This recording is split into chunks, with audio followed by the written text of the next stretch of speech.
What's up, everyone? It's the Interview Queen Alicia Toot here, and be sure to watch True Heel Heat.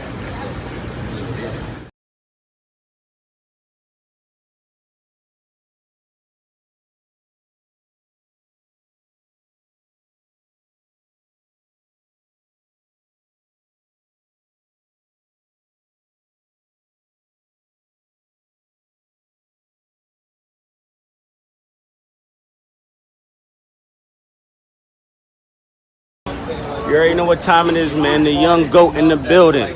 Make sure you tune in to True Heel Heat podcast.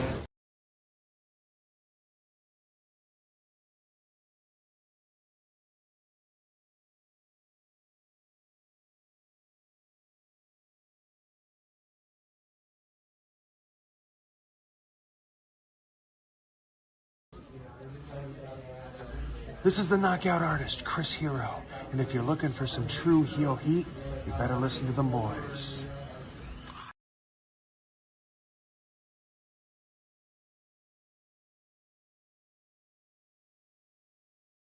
Welcome to True Heel Heat, the place where we use insider terms because we think we know what the fuck we're talking about, even though we don't. My name's Maxwell Jacob Friedman, and I'm better than you, and you know it.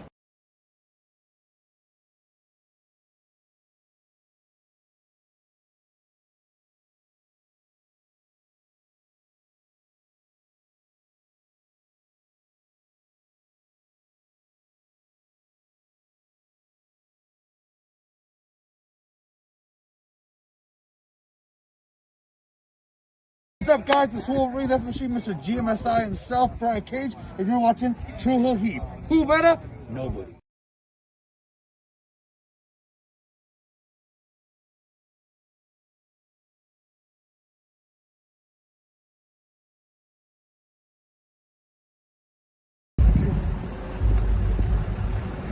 Yo, what up? You know what it is. It's your boy AJ Francis reporting to you live from New York City, the birthplace of hip-hop. And I'm telling you that I'm only tuned in with True Heel Heat Wrestling. Holla at me.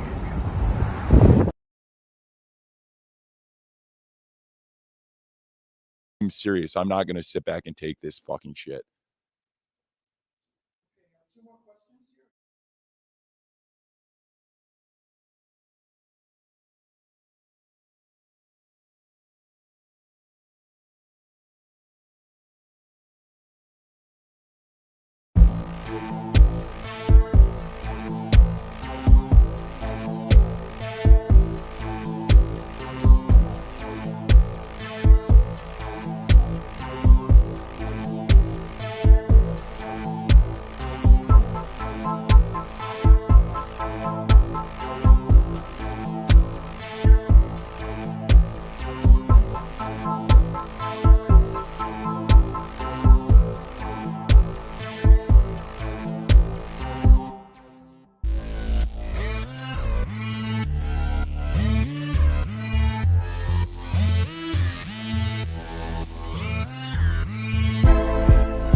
Hello. It is me, your True Heel Phenom, SP3. We are live on the True Heel Heat YouTube, Facebook, and Twitter. Well, Romeo's Twitter for AEWramble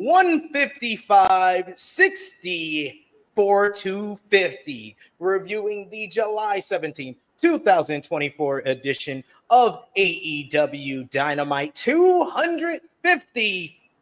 And I am joined, of course, by the man of 55,000 subscribers. You go to him for your TV and movie reviews, as well as your honest criticisms of AEW and Tony Khan, the best Yankee-fitted wearing individual on YouTube today.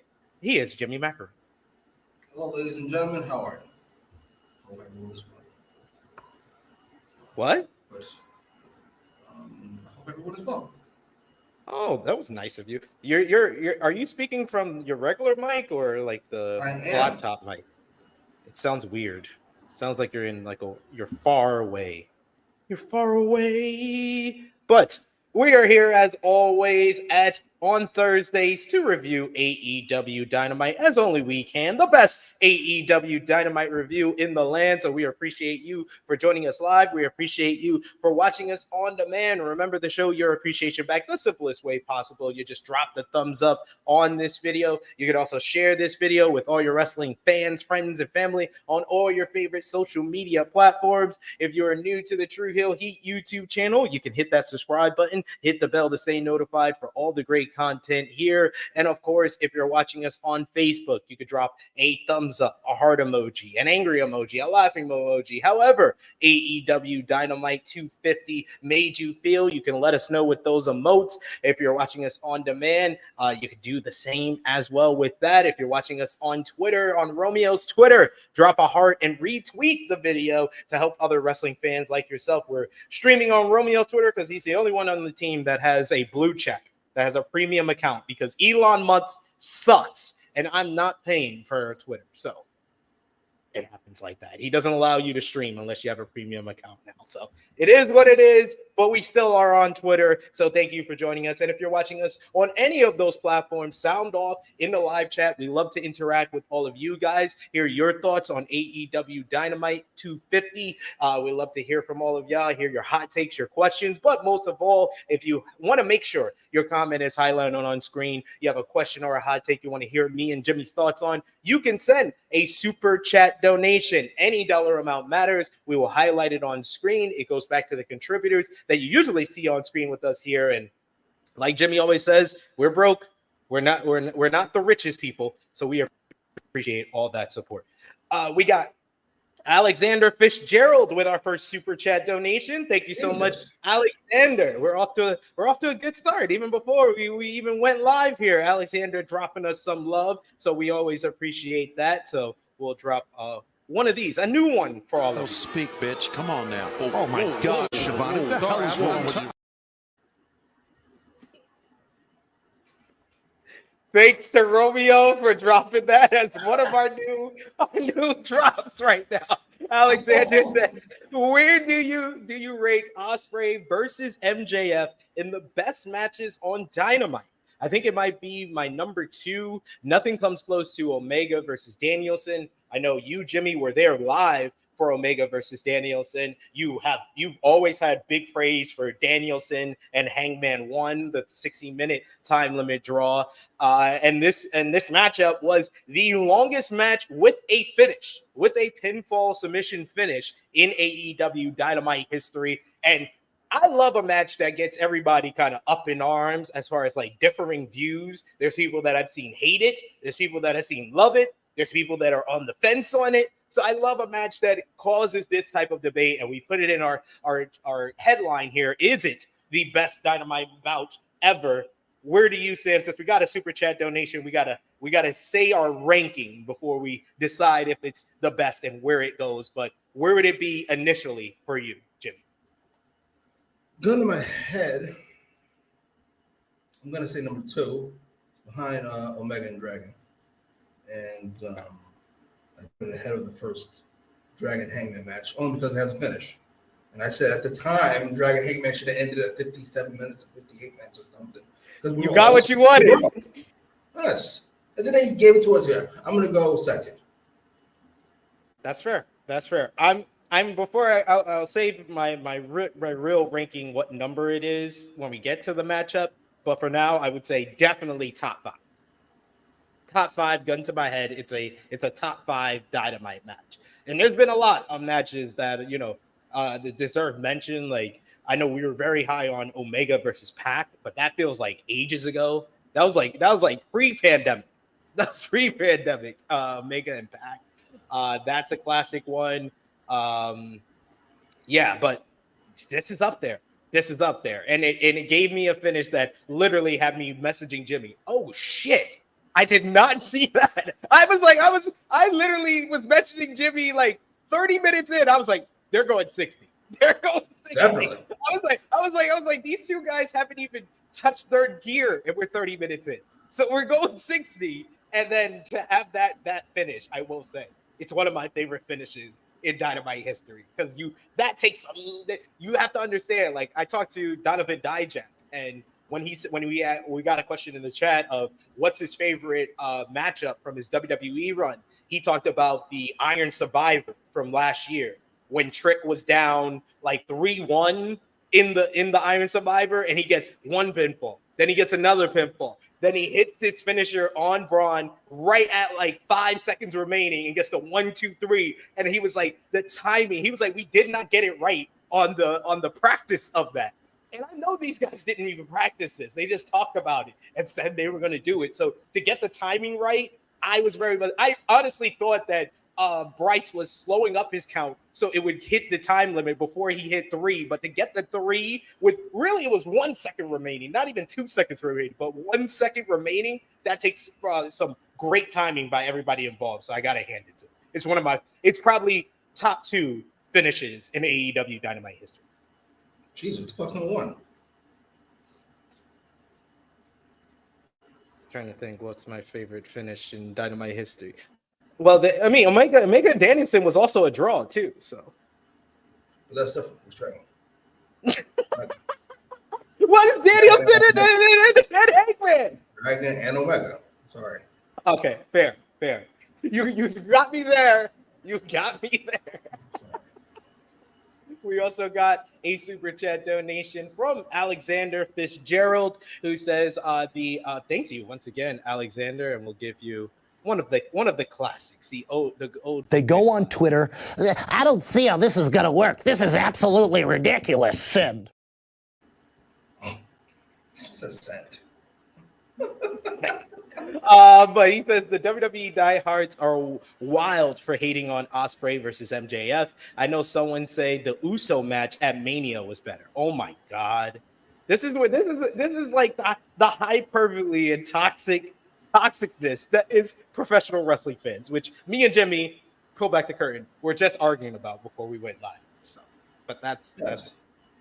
Alexander, have you like that Uso match is one of my it's in my top 5 worst matches of 2024 so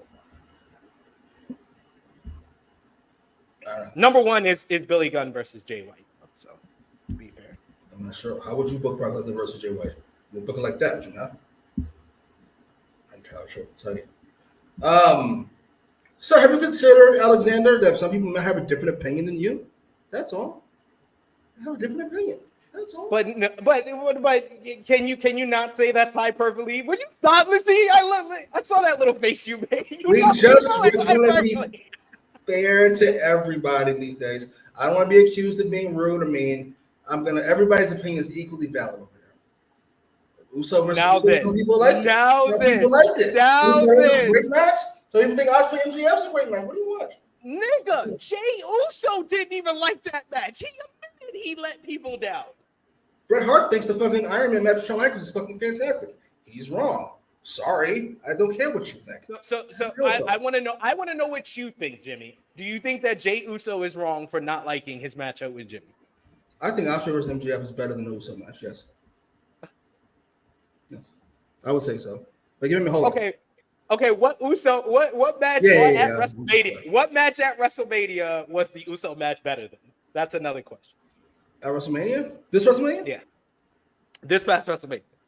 I don't know. I have to go back and look at it. I have to check my out again. This attempt to be PC, Jimmy Macram, is amazing. It's amazing. More super chats with questions, please. Positivity today.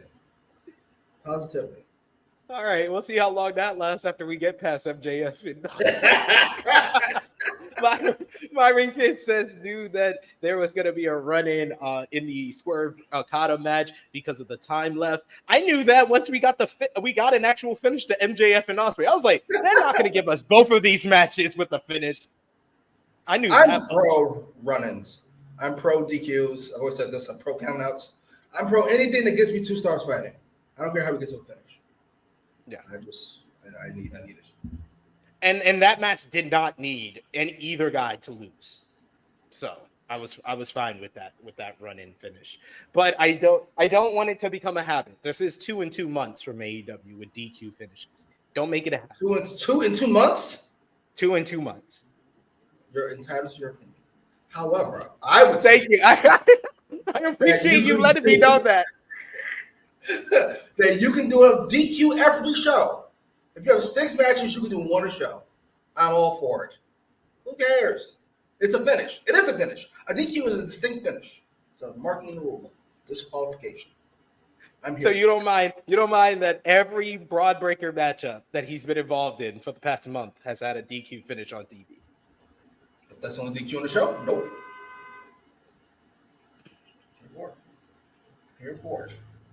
I'll take 100 more if he doesn't get pinned by a haluva kick.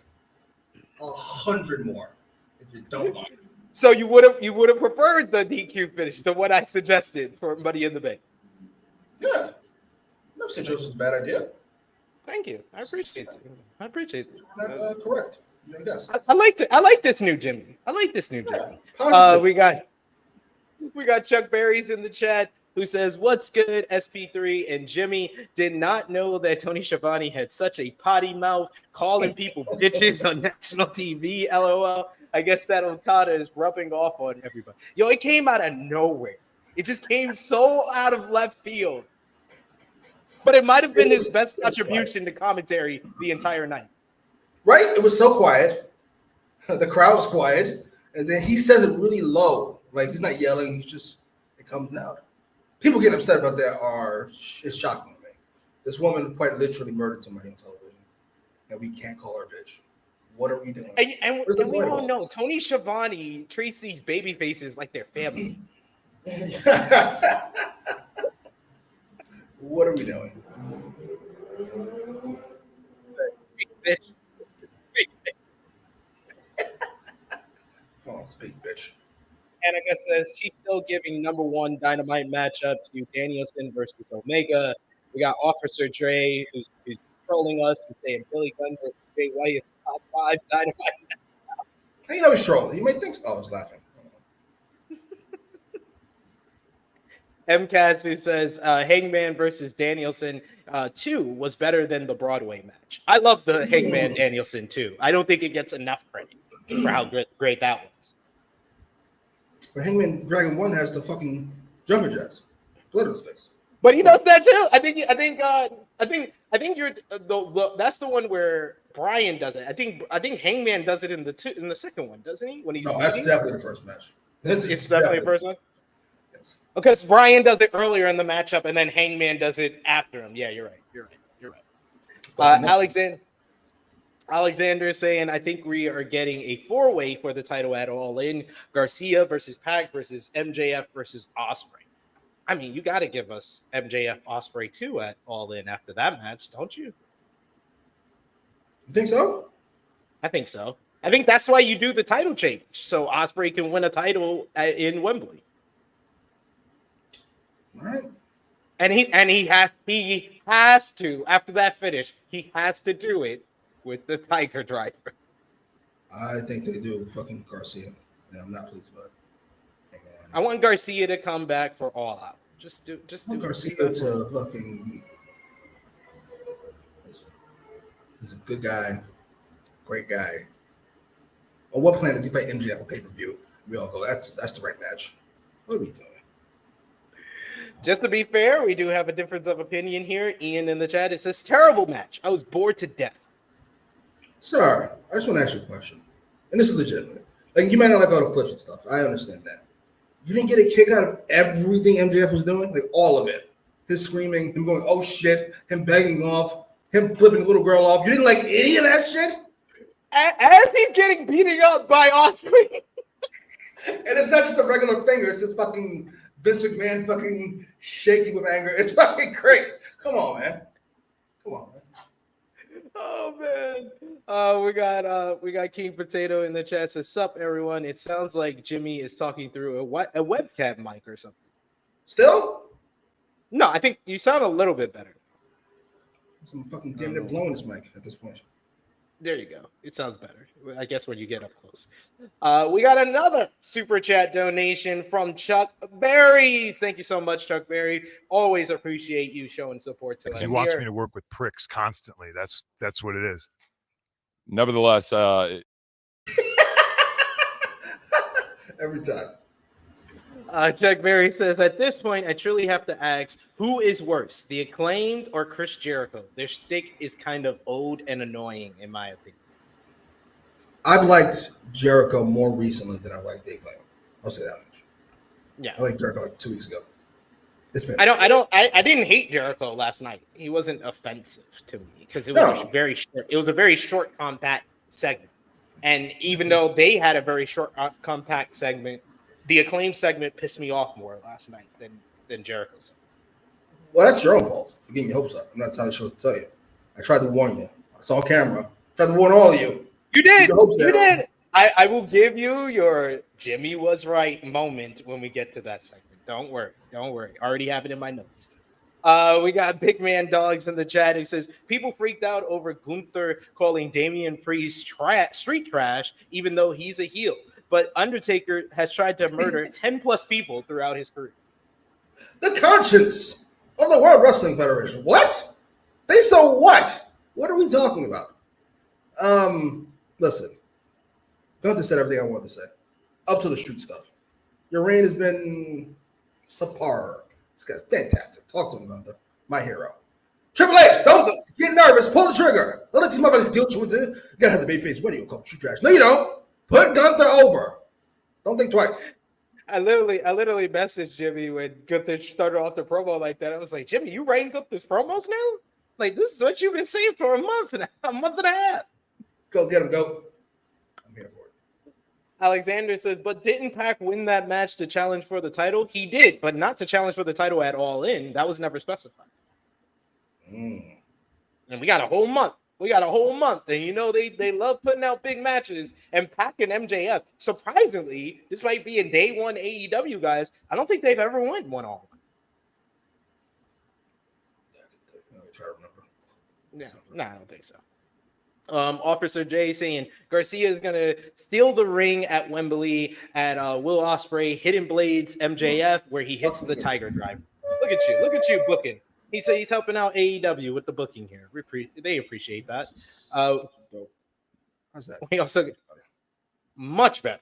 Actually, much better. My microphone turned around like dope. MJF says that little girl will face MJF in 15 years, and it will be great. It will be great. That girl's got a lot of fire in her. That babyface comeback will be amazing. King Potato saying Gunther's promo was fire. It was because it made me. I was like, oh man, I don't know if you should have said that, but then I thought about it. I was like, no, that's the reaction he wanted me to have. I love Gunther, so if he could say something that makes me have heat against him, then yeah, that was the right decision. Oh, don't do this to me. Don't listen. Agreed to all that. Don't get nervous. That's all I'm asking. I know you're on the internet all the time, Triple H. Don't. I gotta be honest, I'm kind of finding out. I'm not gonna say it's affecting my fondness for you, but the more I read about you, the more you're kind of like you're like a wrestling nerd. You're just like the rest of them. Sorry, I mean, no disrespect. Cody said you texted him congratulations when he won the ROH title. How the fuck did you even know that? You're a fucking loser. He's a what? You do not watch NXT of the 2010s? I know. The Ring of Honor mark. He just put Ring of Honor in big arenas. That's all he did. All I'm saying, sir, is I know a lot of people on the internet are going to make appearances to WrestleMania 19, and you have this repressed guilt. Don't. Gunther beats Damian Priest after he calls him street trash. Yes. Sorry, that's how it works. Sometimes the bad guy wins. Sorry, that's how it works. That's fair. All right, let's get into last night's episode, AEW Dynamite 250 from Little Rock, Arkansas. What did you think about the crowd from Little Rock last night? They were really good for the most part. I find it odd that they weren't as hyped for MJF Ospreay, but we'll get to it. Yeah, I thought that was the type of match that we get the big kind of like Omega Ospreay loud ovation as soon as the bell rings type of stuff. Yeah. Hey, however they want to do it. But yes, we kick things off with MJF going one-on-one challenging for the AEW International Championship against Will Ospreay. Good reaction for both guys when they came out, and I thought even from like the opening moments, I was like, yeah, this is gonna go long because of how MJF was working the match early on. MJF ducks out of the ring early on before dodging a bunch of shots. They do a nice little fast sequence where they're dodging each other's strike. Ospreay flips over MJF. MJF isn't sure what to do as Ospreay. You get early on, MJF does the Fargo strut. Then Ospreay does the Fargo strut and the hip swivel, just like MJF. We get MJF bailing to the floor again, where Ospreay catches him with a big flip dive. MJF manages a quick stunner for a 2 count, meaning frustration is staying on. Ospreay fights up again and knocks him to the floor before hitting a Sasuke special. He busted that out. He then got into the ring and hits the Sky Twister Pest for a 2 count. It's time to set up a table at ringside, which would not be used for like 40 minutes. It was like a red herring. I thought it was going to have, they teased that spot so many times, but that's how you do it with the 60-minute matchup. Instead, they head back inside with Ospreay chopping away until he's back into a Chicky Nando's kick. We get a fake knee injury by MJF, leading to a quick power driver for a 2 count. Then he locks on the figure 4. He works over the leg for a little bit here with Ospreay selling it a bit. MJ whips him into the corner and the knee gives out for Ospreay, which has MJF quite pleased. He's smiling and very pleased with himself after that one. Ospreay gets up again. He knocks him down to get a needed breather, only to get his leg taken out again. MJF shouts that he's going for the brain buster. And Ospreay reverses into a Stung Dog Millionaire. MJF rolls to the outside. Ospreay tries to go for the Os Cutter on the apron, but MJF's able to move out the way. He hits hard onto the apron after that one. We get them fighting out at ringside, where Ospreay tries to catch him with a grabs for a poison Rana, but MJF's able to reverse it in the ring, and he hits the Long Island Sunrise for a 2 count. MJF heads outside. He grabs some water. He has a water break and then throws the water on some fans. He was great at just getting as much reaction from this fan with like the simplest stuff. He went to the crowd area and ripped up a sign at one point. The delay though gives Ospreay a chance to get a shot of his own. MJF looks like he's going for the crossroads, but Ospreay reverses it and hits a crossroads of his own with a wink. He only gets a 2 count. Back up, MJF pokes him in the eye, setting up a stomp to the arm, and he starts working over the arm. He gets a hammerlock DDT, only gets a 2 count. MJF goes to the top rope and goes for a top rope move, but he's crotched. They go to the apron where he fights off a power driver, and then eventually Ospreay's able to hit a Styles Clash right on the apron. He only gets a 2 count after that one. Ospreay plants him again for a 2 count again, and we take our second break of the matchup. We come back from break, and MJF hits a tombstone. They head to the apron where he follows up with a middle rope elbow. Ospreay follows up with a middle rope elbow to the back of MJF's head, which only gets a 2.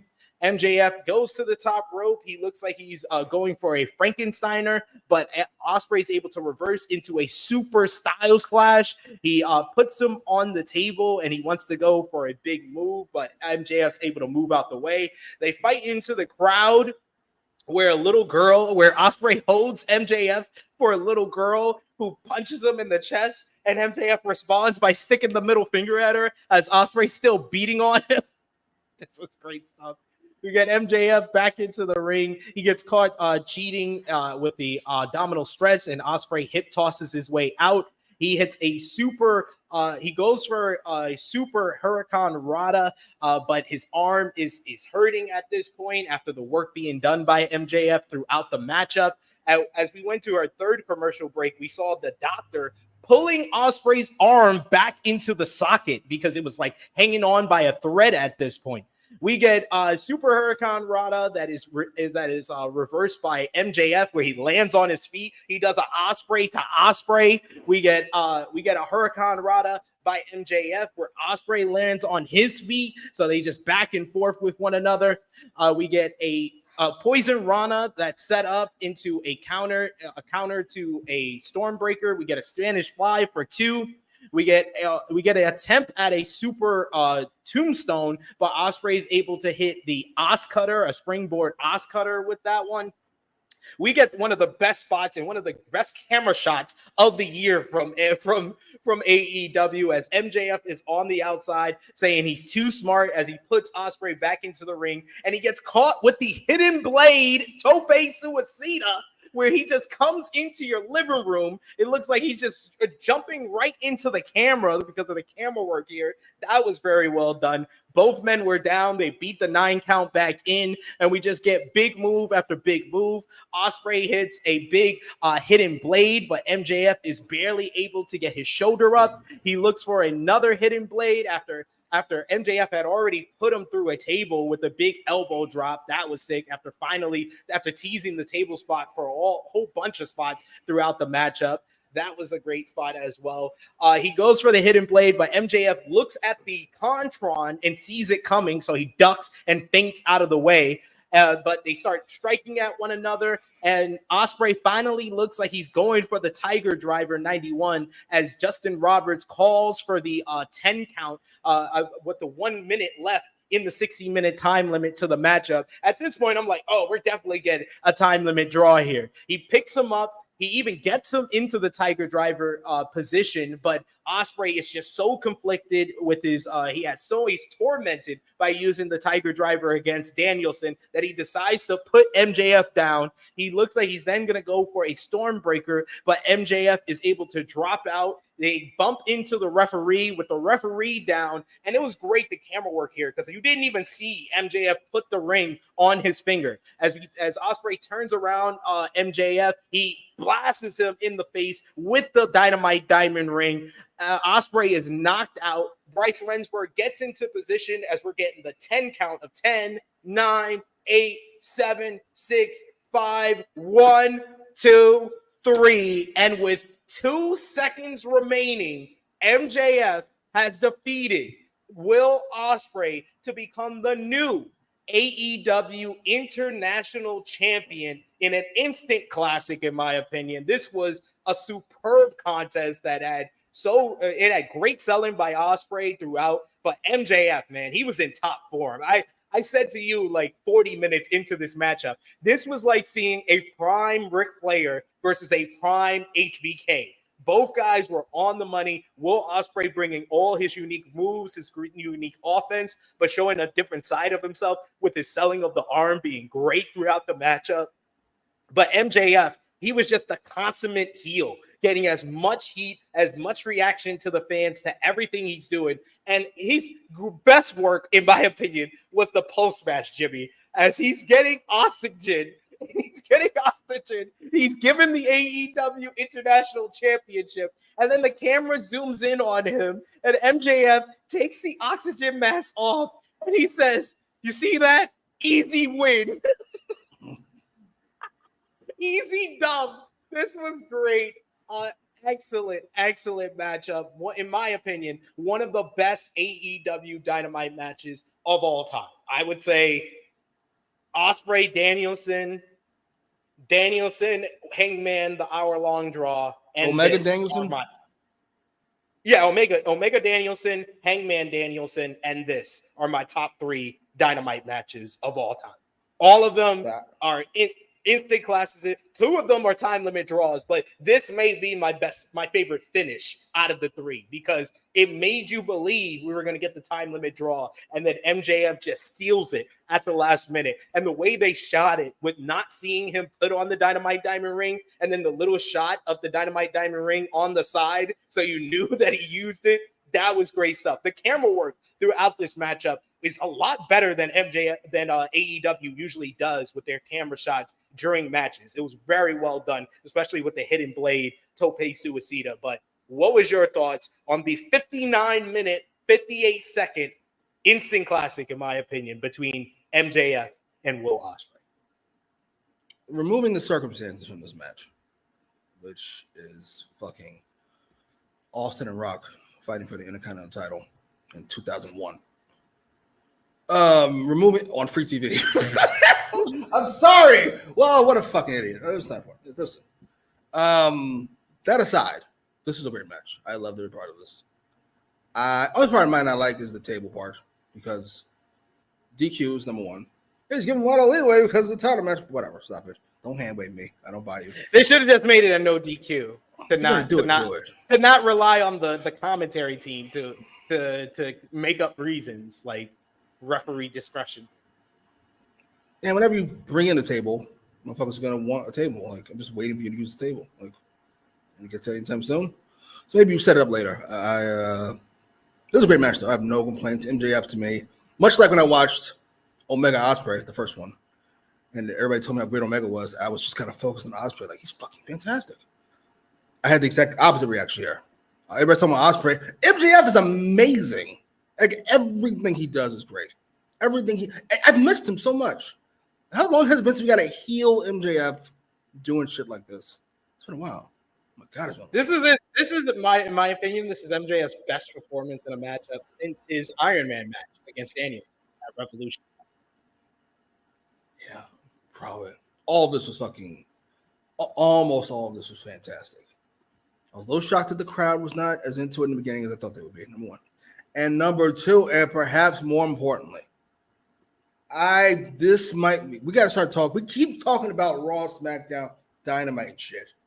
We need to start talking about this Dynamite commentary team as far as all-time bad fucking announcing goes. That's where we need to be going with this. Forget the big three. We need to an all-time shit here. This was fucking heinous, and I think I figured it out. Remember when Coach replaced JR on Raw? This is like 2000, whatever, 6, 5, something like that. Yeah. I think I realized what it is. Why they sound so fucking removed from everything. Because they're really removed from everything. I don't get it. I don't get it. I'm shocked every time. Listen, you know what I hate dummy? Tony Khan beating Vince for Book of the Year is not only obvious, it's significantly less egregious than Excalibur beating fucking anybody for Announcer of the Year. Are you fucking serious? He is heinous. He's going on about the story and this. We're 45 minutes into this. We need to be talking about the fucking story. These niggas are dying. You're babbling about some fucking nonsense. He stinks. And the other two are not much better. Except when they call somebody a bitch. Then it's hilarious. Other than that, it's heinous. I'm sorry. Fire somebody. Where the fuck is Nigel? I think the thing is that Excalibur is not a lead announcer. And he's trying to be. He's not. It's not his fault. That's what Jolly gave him. He's just not any good at it. What are we doing? And Shivani's not there. Oh, this is great. Oh, this has been a very entertaining match. Nigga, what are you talking about? What are you talking about? Please stop. Like literally, it wasn't until Shivani started saying, like, we're like 50 minutes in that I noticed that like I was like, I said like after 30 minutes that they were going 60. But like they were not working like this was a 60-minute match from the start. Like they did the fast little sequence, the pacing of this. This is like a superbly paced matchup by both guys. Fantastic, all around. I wouldn't mind seeing the wrestle again. Where would you go star rating rise?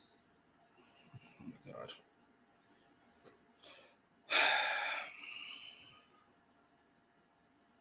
4 3/4. Maybe 4.5. That's fair. That's fair. You can't fucking say that and not say yours. Spit it out. 5 stars. I said what I said. Best TV match of the year. Best TV match of the year. MCAS says we're getting Ospreay and This is one of the greatest matches of all time. Yep. Oh greatest my TV. God. It's one of the greatest TV matches of all time. It's 5 stars. Ain't a fucking TV scale. It's just a scale. One of the greatest matches of all time. I'm not giving it on a TV scale. Well, you made me create a whole different bracket of 5-star plus, and so That's not it's not 5-star plus. No, it's not 5-star. It's a 5-star. You see this shit? It's a 5-star TV match. This is the shit they try to do. See, always throwing niceness out the window. This is the shit they try to do to me. They try to gaslight me with the horse that they say. It's a 5-star TV match. I should say LeBron is still a fantastic player considering his age. I didn't ask you about his fucking age. I asked you how he is right fucking now. He's not fantastic. LeBron's a good player. Yes, he's fantastic for his age. Oh, he's great for his height. Oh, no, nigga. It's one scale. That's it. Please and fucking thank you. Stop it.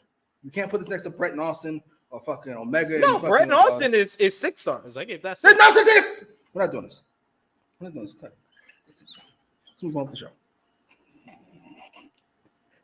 The 6-star bracket, that Omega Okada 4, Omega Osprey Wrestle Kingdom, and Danielson and Osprey. There's only 4 matches. Bracket. It's a 4 5-star matches fucking scale. 4 matches in the 6-star bracket. The upper 5-star echelon, scale.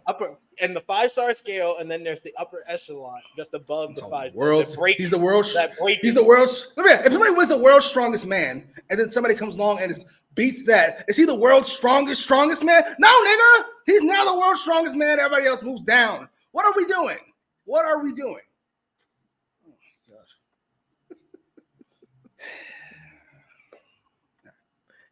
Hey, Ian, like Jimmy said, everyone's entitled to their opinion. He says this is a 2 to 3-star match.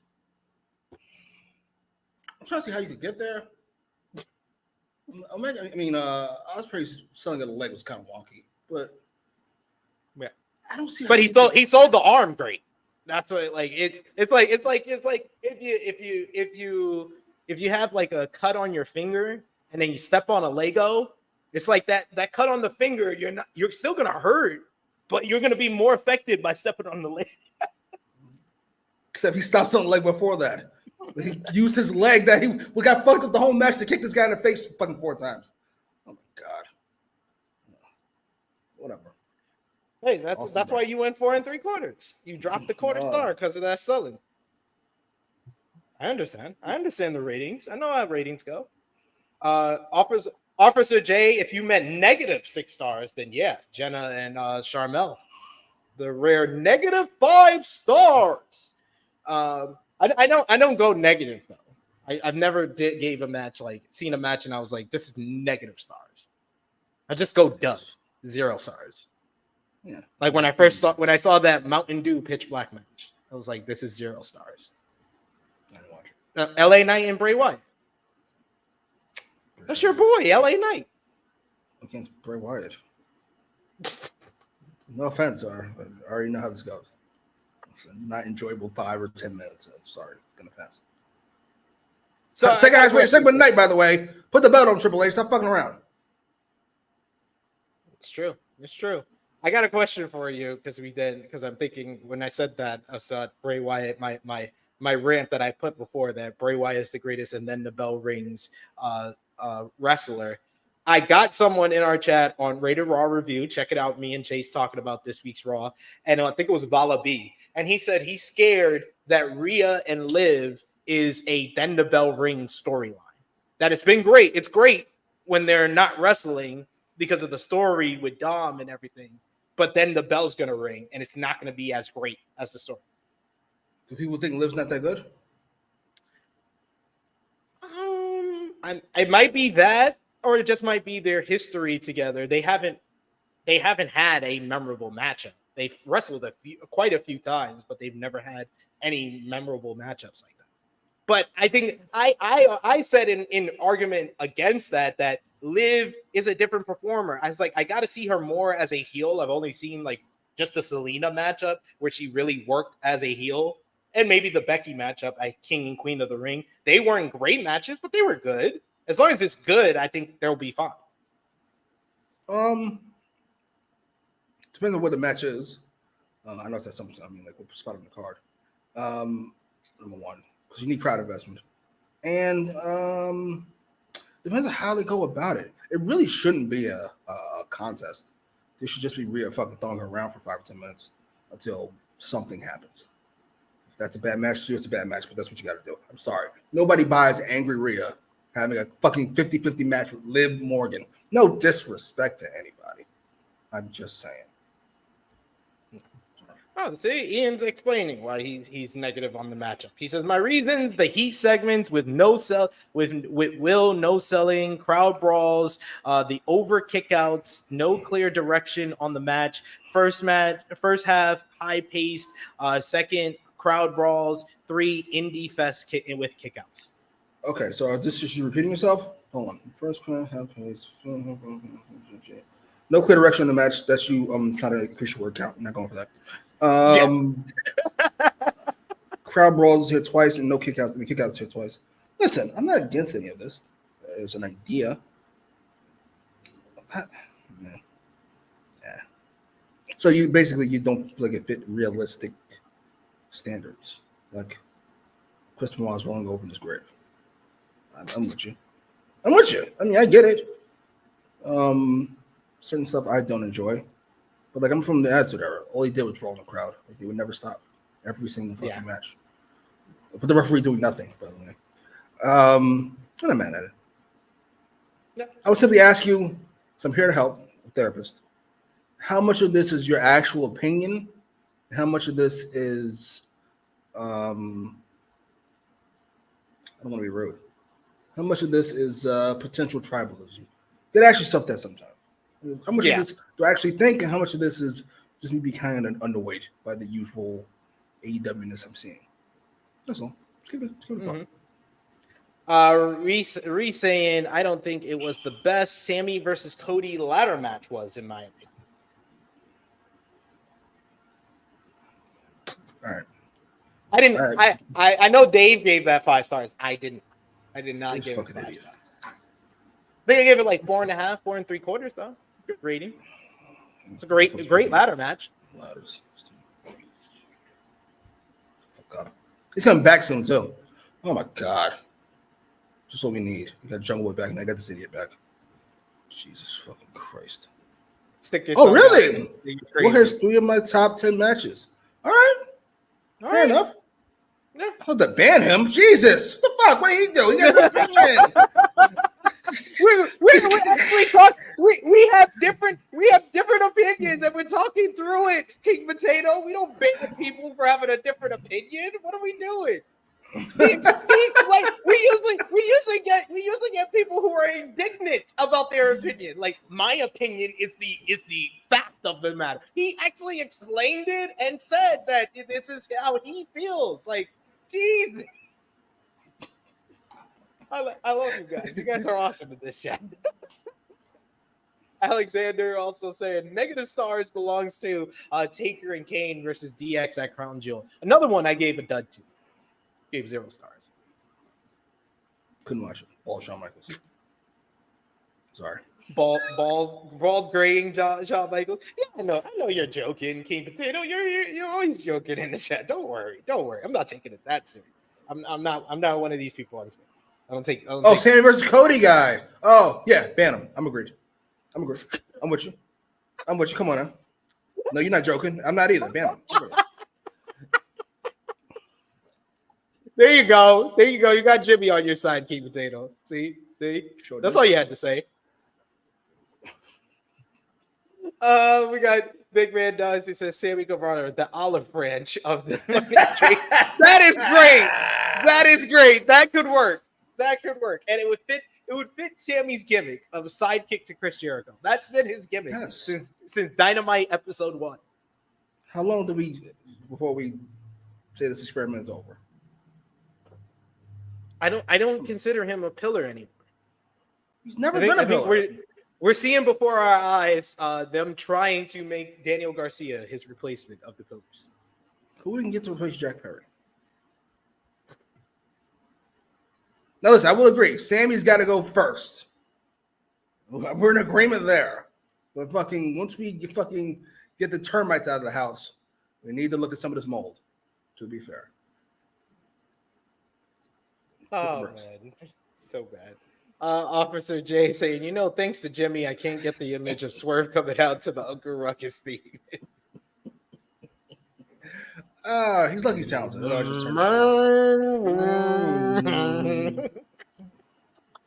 Boom, boom, boom. And she black and ugly. All right, Ruckus, calm down. But we're in agreement. Great match, me and you, at least. Yes. We're top two, top three as far as best Dynamite matches. So we're answering the question in the headline. So not the best. I think we still both got Omega and Danielson. That was just a vibe. And that's like the height of AEW, right after the summer of 2021, which is like the hottest period of the hottest like 2 to 3 month period in AEW history is that summer of 2021. And then I felt like that's like the capper of it all, because All Out is still in my opinion, the best AEW pay-per-view. And then right after that, 2 weeks later, you get the best Dynamite matchup with Danielson and Omega. Somebody did a chart of how close AEW was to WWE at any particular time. And then let's say this is as close as you can get from the beginning of their existence. Then it peaks like right here. That's fucking the time we were talking about. 1.3 for a Grand Slam or fuck. And now it's back to where it started. How many times will we give away the biggest match they have on free TV? That's a general question I have. I'm very curious. What is the strategy? This is like a theme with, I said it last week, this is like a theme with MJF. He always has these long TV matches before he faces someone at a pay-per-view. He did it with Punk in Chicago before Revolution 2022. He did it with Adam Cole when 30 minutes with Adam Cole before they faced that All In. And there's one other. Oh, he did the Grand Slam matchup with Samoa Joe before he loses the title at World's End. Yeah, but those are not even the only occasions we have. We have Dragon and Omega, the biggest match they could do. Well, I'm saying that there's a theme with MJF doing it before he has a big pay-per-view matchup. But yeah, you're right. There was other instances. Hangman and Danielson, all 4 of their matches have been on TV. Punk and Moxley, obviously. And my question is, what is now? Eric Bischoff has a shocking opinion on this. He thinks it's the right thing to do. They're a TV company, therefore they should prioritize television. I'm not mad at that take. I don't know what the strategy is. I watched that. I don't know if that's Tony Khan's strategy. I'm sure he has a strategy. I think it's just birds flying around his head, to be completely honest. But assuming it's a strategy, that's not a terrible one. This is your I don't know why I should laugh every time. You can see him. Red. You're just not very good at your job, sir. You're better than Excalibur, but you're not very good at your job. That's it. Excalibur is the bar, and he's slightly above Excalibur. Show is. We got another super chat donation from our boy Chuck Berry's The Rock to Will Chisholm's Stone Cold Steve Austin, as we say here. Thank you so much. You prick. Listen up, you bitch. You bitch. Chuck Berry says, to me, last night's match with MJF was just a notch under Will's matchup versus Danielson. They spoiled us all that night. I mean, Will and Danielson is still my match of the year. I don't know about you. Yeah, I can't think of what I'm talking about. I think I did for Wrestle Talk. They asked me for their mid-year list, and I think I had my top 5 matches or top 3. I'll give me my top 3. It was Danielson, Danielson and Will, Cody versus Roman, and Takeshita versus Will. Cody. Or no, I think it was Bryan versus Zack Sabre Jr. from New Japan. That was that Cody Roman match again. Yeah, Takeshita and Osprey was definitely in my top 5, and I think number 5 I had the Sting's fight match. What would you have close SummerSlam? Assuming Roman comes back, you got to do that. But let's say it's Cody and Solo. That's what I would. If Roman's not coming back, then I would do. I would make Punk and Drew McIntyre unsanctioned and just put the last. This is similar to my thoughts. It's just like if Roman's not coming back, it's Punk and Drew unsanctioned. If that's not unsanctioned, it's just a match. I'd probably do Gunther and Priest, assuming Gunther's winning the belt. If Gunther's not winning the belt, then I'd do Liv and Rhea, because who needs that in their life?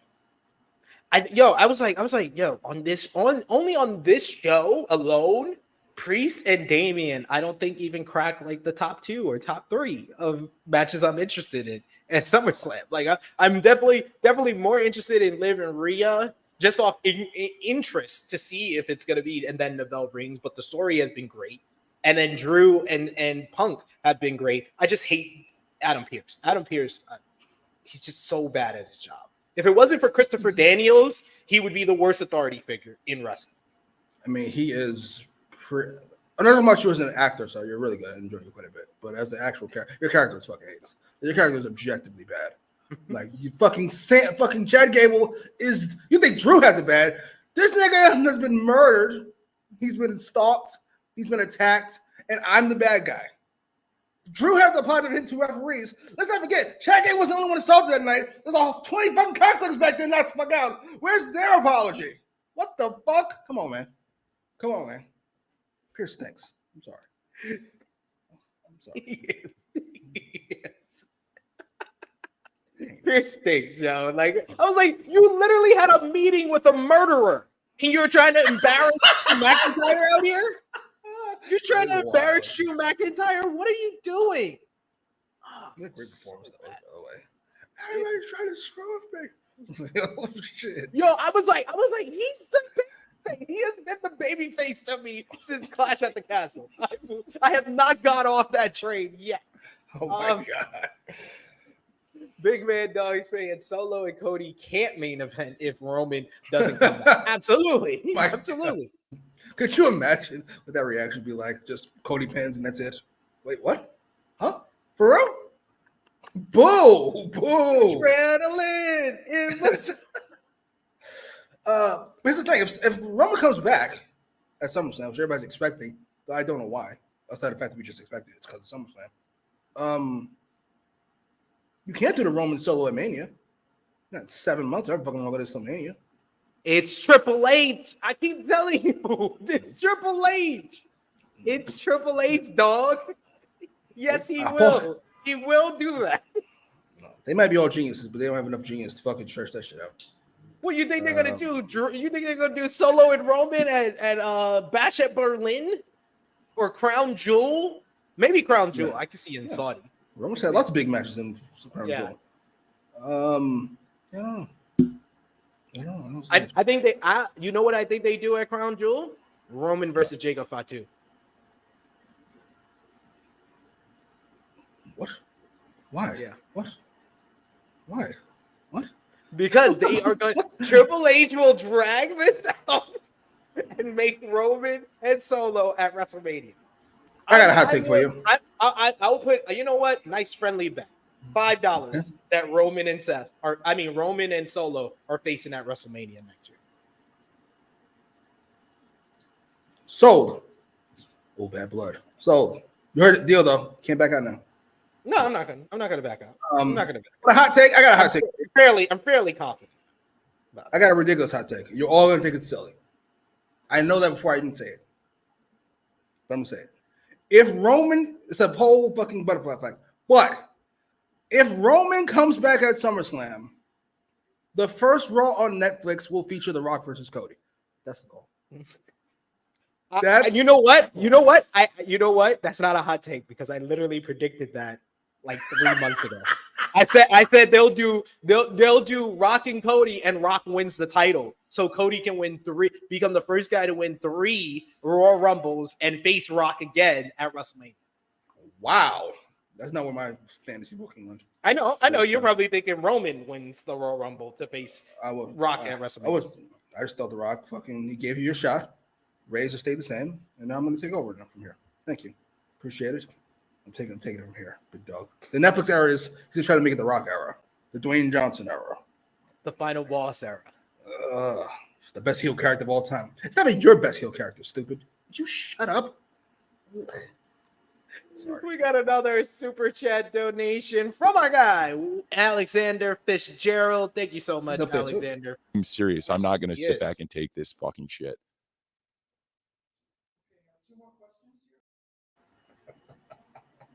Alexander is quickly becoming the Triple H to Chuck Berry's The Rock and Will Chisholm Stone Cold. He says, that picture you had up of TK drawing got me in tears. Is that how TK books matches? I can see Shad Khan saying, are you winning, son? I'm sorry. He's what it is. No disrespect. I forgot what it was. I think Romeo made this after you said this on you said this on an episode of AEW. Sitting on his bed with his feet kicking, fucking playing with crayons. Fucking dope. Sorry. Not good at his job. I'm never getting that interview with TK. Never getting it. He'd just see one episode of AEW and be like, I don't think so, dog. I don't think so. All right. Thank you guys for all the comments. You guys are killing it in the chat today. We also got Big Man Dogs who says CM Punk is in his Super Cena phase. Right? Just doing the most awful shit. And they're like, you know what? John Cena's a great guy. No, he's not. He's awful. Like he screwed Drew. Drew has yet to get revenge really for WrestleMania. Like I feel that the attack in Chicago was for Clash at the Castle. But he did get revenge for WrestleMania. We didn't even see him get beat up. We just opened up a garage door and he was down on the floor. I love it. Drew found me there, huh? I just found him. Hold on. Let's recap. Like if you see a dead body on the floor and you bring the dead body so other witnesses can call the cops, like that's you're a hero. You're not the villain. That's all. Hold on. Make sure I got this right. He injures Punk at the Royal Rumble. Right? He then assaults him after that on Raw. After he's saying, I pray for this.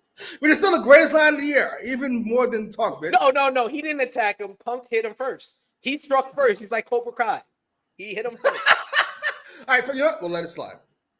Then what happens? He talks shit for 3 months. He talks shit. 3 months. Would not stop. He got his comeuppance at WrestleMania. Yeah.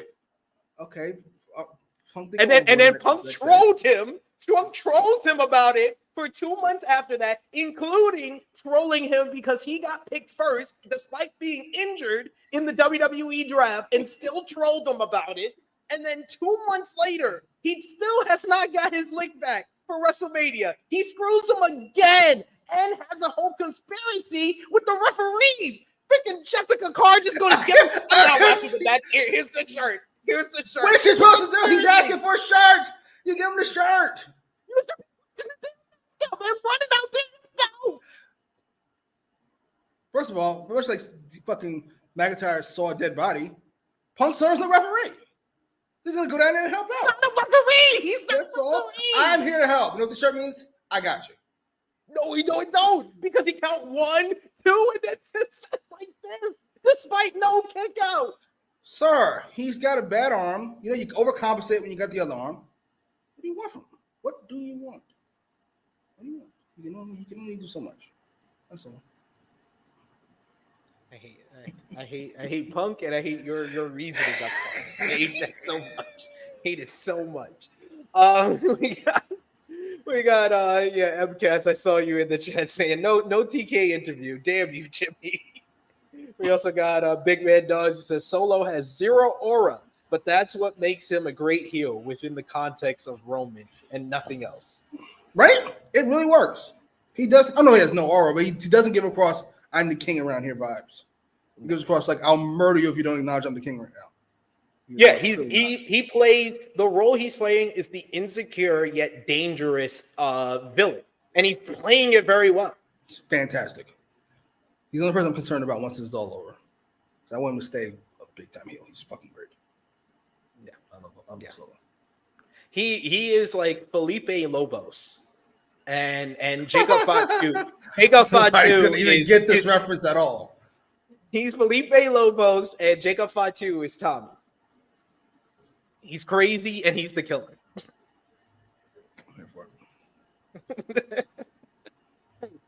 Triple H after the Clash of the Castle is kind of outrageous. I will admit. Glad to have him back. And sorry, you just see what he did. You just see what he did. They should have had Wade cut that promo on fucking SmackDown. That was a great fucking promo they cut. Shitting on Triple H and Punk. That was fucking great. It was. I was like, I was waxing lyrically about Wade Barrett after Clash at the Castle more than anything. More than being upset at the finish, I was more like, Wade Barrett has sold this complete. He's made me watching the post show with my missus worth it because he has been amazing. He's fucking great. All right. I think we did enough of the chat and talked about MJF and Ospreay. We do have to talk about the rest of the show. But we go backstage and we see the Acclaims, Anthony Bowens and Max Caster. They are asking Mark Briscoe that they want in the Blood and Guts matchup. They say they are the number one contenders. They beat the Young Bucks, so they want in on Team AEW because no one screams AEW more than them. Mark Briscoe is like, I'm Marcus Briscoesius, and I don't run all the shots around here. There's someone else you gotta have agree with you. And in comes Swerve Strickland, who says that anyone that can battle with you and go to war with you, make you bleed, those are the type of people that you want standing by your side. So despite their history, he says that they are in Blood and Guts. He agrees. So and then we get Mark Briscoe just going crazy in front. Mark Briscoe, he always puts a smile on my face, despite me not being happy about this segment. It is what it is. Yes, Jimmy was right. Jimmy was right that the Acclaimed are in Blood and Guts, unfortunately. Usually Daddy Ass is not. So I'll take that as a not a, we didn't lose by double digits. We only lost by 9. Usually my ego be puffed up by being told I'm right, but this was rather obvious from the fucking start. I'm not entirely sure why you all thought otherwise, outside of pure hope, which I've told people before is fucking delusional. Sorry. Shit is awful, and it's not going to get any better until you die. Just leave with that, and you'll never be disappointed in your life. Sorry. Whatever. Listen, I'm not looking forward to Blood and Guts. I never was. This match doesn't deserve Blood and Guts. This has been the weakest build to a Blood and Guts so far. Oh, certainly. Then you busted your nut already. I can't say that's the reason because they did that with the MJF one, and it still felt bigger than this feels. This feels. Yeah, but like I had an argument because some person was like, "Oh no, that was the blow off to the Inner Circle and Pinnacle." I was like, "Nigga, no, it wasn't. It literally was like announced right after the Pinnacle was invented." That was the first match that set up Stadium Stampede at Double or Nothing 2021. So no, that was the beginning of the feud. And it was like, no, that was the blow off to MJF joining the Inner Circle. I was like, no, the blow off to that comes 6 months later at All Out when it's MJF versus Chris Jericho. So I was like, that was really bad too. But this is objectively worse. Like it seems like where we were in April when this whole angle started, when they attacked Tony Khan, it's just slowly gone down the rungs as far as importance, as far as focus, as far as the threat that they are to AEW. I don't even know what the threat they are to AEW. There are no stakes in the fucking matchup. It's just Swerve, Darby, and the B team. And I like Mark Briscoe, but he's not a guy that screams AEW. If this was Team AEW and ROH, then you could be like, yeah, he's representing the ROH portion of Team AEW and ROH. That's great. That's fine. But he does not scream to me AEW. He's only in this matchup because you could have explained him being in this matchup a lot better by having Swerve be the first person to be in the match. And then he's picking the people involved. And then, him picking the Acclaim and acknowledging his past with them. That makes sense. And then him picking Mark Briscoe because Mark Briscoe has so much experience in these bloody brawls. That would make more sense. But this has just been totally botched from the beginning. The best part of the build is what happens at the end of the show, and that was objectively ruined last week by having Darby show up in a random ass segment where he's beating up Brandon Cutler, who someone on this show said no one gives a shit about. What the fuck are we doing?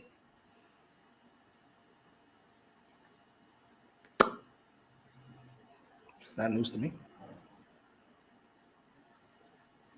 The last two words in the chat is not news to me.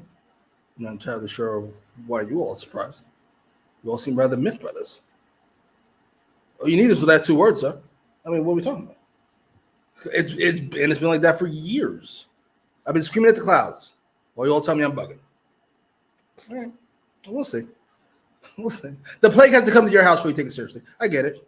Fair enough. Mm-hmm. Your mom has to die from COVID before you. I get it. I get it. Oh, it is real. Yeah. All right. Well, fair enough.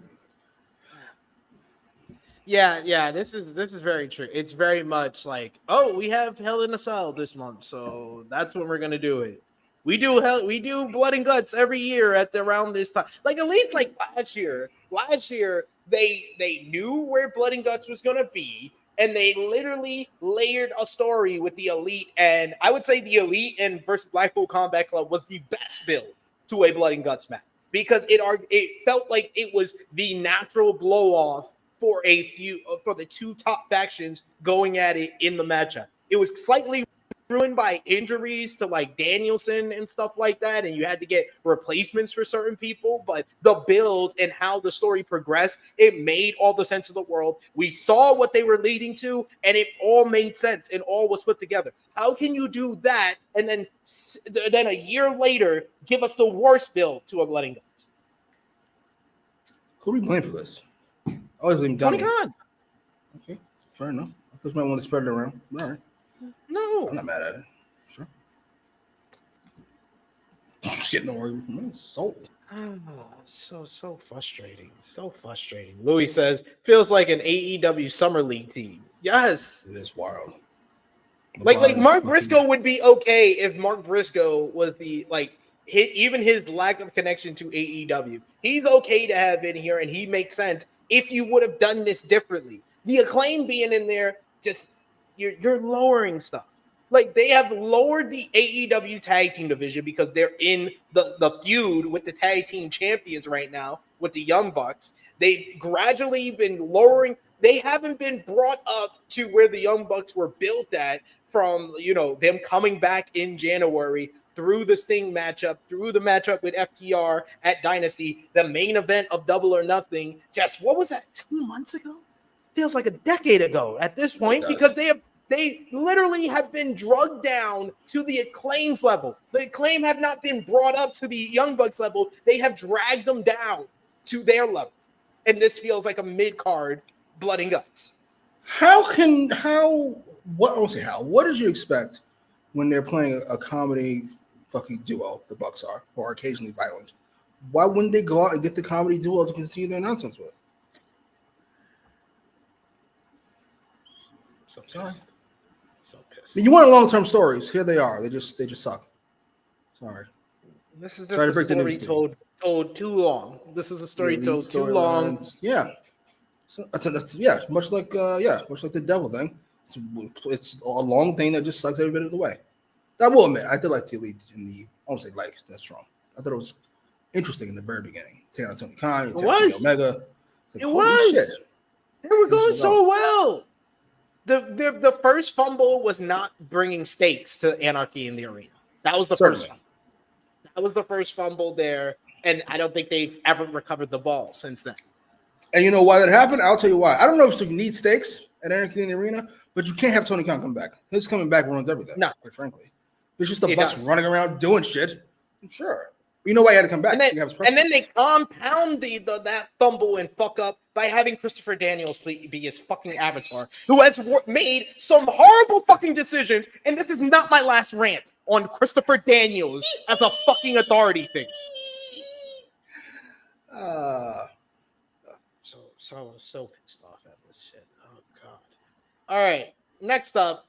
See, this is why I said the learning tree. I needed the learning tree at this point. This was not a good segment, but it was an upgrade from how frustrated I was with the Acclaim being in Blood and Guts. We got TV time with Chris with the learning tree. Big Bill introducing Chris Jericho. After the usual, hi guys, he gives us a lecture on how Little Rock, Arkansas needs to work on its crime rate. Jericho says that this is the 250th episode of AEW Dynamite, and he's been on almost all of them. And I love Taz on comment. This was Taz's best part of the show. He says, shocking. Jericho promises to be on every show until 500 before talking about how many accidents there have been in recent weeks. He said, who would be crazy enough not to listen to the learning tree after, Hook, he accidentally burnt his face off. You had Samoa Joe accidentally driving a forklift into a wall and injuring himself. Shibata having his arm broken. He says, who would not listen to the learning tree? And it leads to the music of Minoru Suzuki hitting. Minoru Suzuki comes out with a paper in his hand, and he has a message for Chris Jericho. He hands the paper to Brian Keith, and he gets on the mic, and he says, next week, when Brian Keith then reads the paper, and he says that it's a contract for Minoru Suzuki versus Chris Jericho next week for the FTW Championship, and Bill and Brian Keith will be banned from ringside. Jericho gets in Suzuki's face, which leads to Suzuki grabbing his head, headbutting him, and Jericho takes a bump. He's selling the headbutt, and Big Bill and Brian Keith don't do anything. And Suzuki just waves to the crowd and says, bye, guys. Hey, Suzuki is a legend. I always love his theme song, but they just bring him out here with no pomp and circumstance at this point. And it's totally whatever aura that he had the first time he showed up in AEW, every time he shows up afterward, it gets smaller. But like I said, I was objectively not too offended by this segment after the Acclaim joined Blood and Guts. I expected the Acclaim, so I wasn't brought down by that. I did not expect no Suzuki. I was brought down by this. How many times are we going to do this fucking story? We're Murder Grandpa, who's a little less murderous and a little more grandpa every time it comes out. Fucking shows up and gets beat, by the way. Just shows up, looks cool for a segment, and gets beat up in the very next show. I'm sorry. Who cares? What are we doing? It's over. You've already played this card too many times. Fucking hacksaw Jim Duggan ass nigga. I'm sorry. It's over. No disrespect. We're 0 for 2 post Ospreay MJF. Hey, we would get saved in the next segment. Don't you worry. Don't you worry. We got Big Man Dogs. He says people who hate on the learning tree are just bitter roots.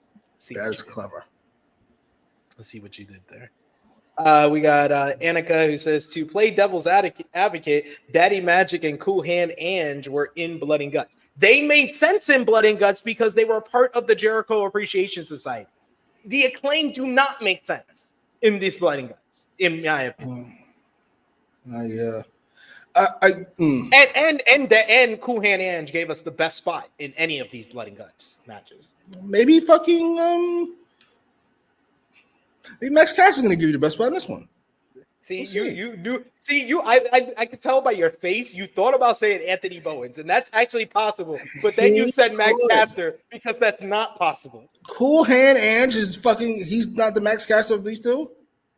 Come on, man. Give him a shot. I mean, Daddy Magic is the more entertaining of the two. I will give you that. Big Man Dogs, are these numbers legit? They look legit to me. It looks about right. What the fuck? He says spring 2023, 857, 500,000. Summer. Then he said 23. Summer 2023, 871, 692,000. Fall 2023, 835,000. Winter 2024, 810,000. Spring 2024, 711,000. Summer 2024, 686,000. What did they introduce that could cause this? That from winter to spring is jarring. Of 2024. I mean, there is an argument that playing the tape at All In is what drove all these viewers away. when you just look at the numbers, there is an argument. I would say no. Wait a minute. So I'm going to use put my thinking cap on, my memory cap at least. The numbers were dropping before that. Remember, because we all thought this was we all thought, quite a few thought this was a ratings ploy, the All In thing, to get more. Because ratings drops before that. So I'm wondering what the fuck it is. It could be an All In thing. It's not impossible. I would suggest perhaps it's making the Elite the centerpiece of your TV show. But they haven't been in the summer of 2024. Them niggas left. They left already. Want to come back? What? I stopped watching. What? It's over. Same here. I watched a sitcom forever. Then if I stop watching, I just stop. I don't go back. Sorry. Oh, you could be right. I'm not against that idea. I'm all for fucking karma for being an idiot because all of us told me it was a bad idea, except Joel Pearl, I think. We got Jacob in the chat. We got Jacob in the chat. He says, I respect the idea behind the learning tree more than the execution. These segments are my bathroom books. Fair enough. I didn't hate it. I just hated the Suzuki part of it, ironically. Yeah, they also did have an identity crisis. They've had an identity crisis from the end of 2023 to the beginning of 2024. Maybe that's what did it. It was fucking Edge's 7-minute speech about nothing. AEW, come together. Shut the fuck up, nigga. You just got here. Who are you? Well, we got the Elite aren't going to lose their AEW World Tag Team titles and threat to the Acclaim, and they threaten to beat up Swerve Strickland so much in Blood and Guts that they will have all the titles because the world title will also be vacated. They said that they will see that they own all the gold with Jack Perry, the TNT champion, Kazuchika Okada, the Continental champion, them the tag team champions, and they will see a whole different side to Hangman Adam Page as he makes his return to the Elite. In comes Mercedes Mone, who thanks the Bucks, the EVPs, for banning Britt Baker from the building and from ringside during her matchup with Nyla Rose, which is up next. And Okada then whispers in Matthew Jackson's ear. And Matthew says that, yeah, their friend Okada wants her to do her CEO dance. And she's like, yeah, sure. CEO. And then as Mercedes walks away, we pan back to Okada, who's like, oh, I'm so hot. I'm so hot. Oh. Okada was the best part of this segment.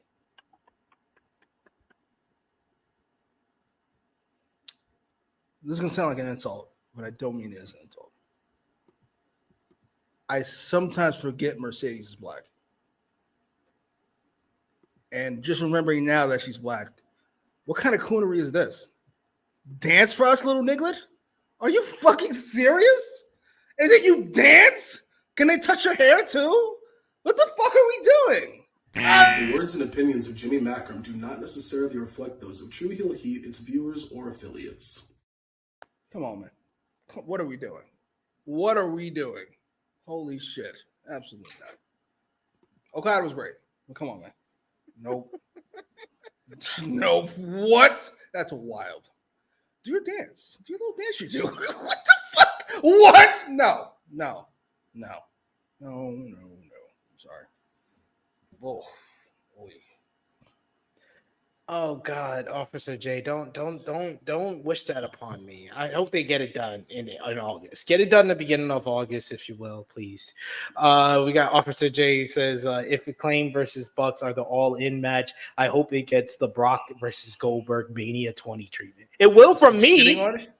It will from me. If I'm there live, it will from me.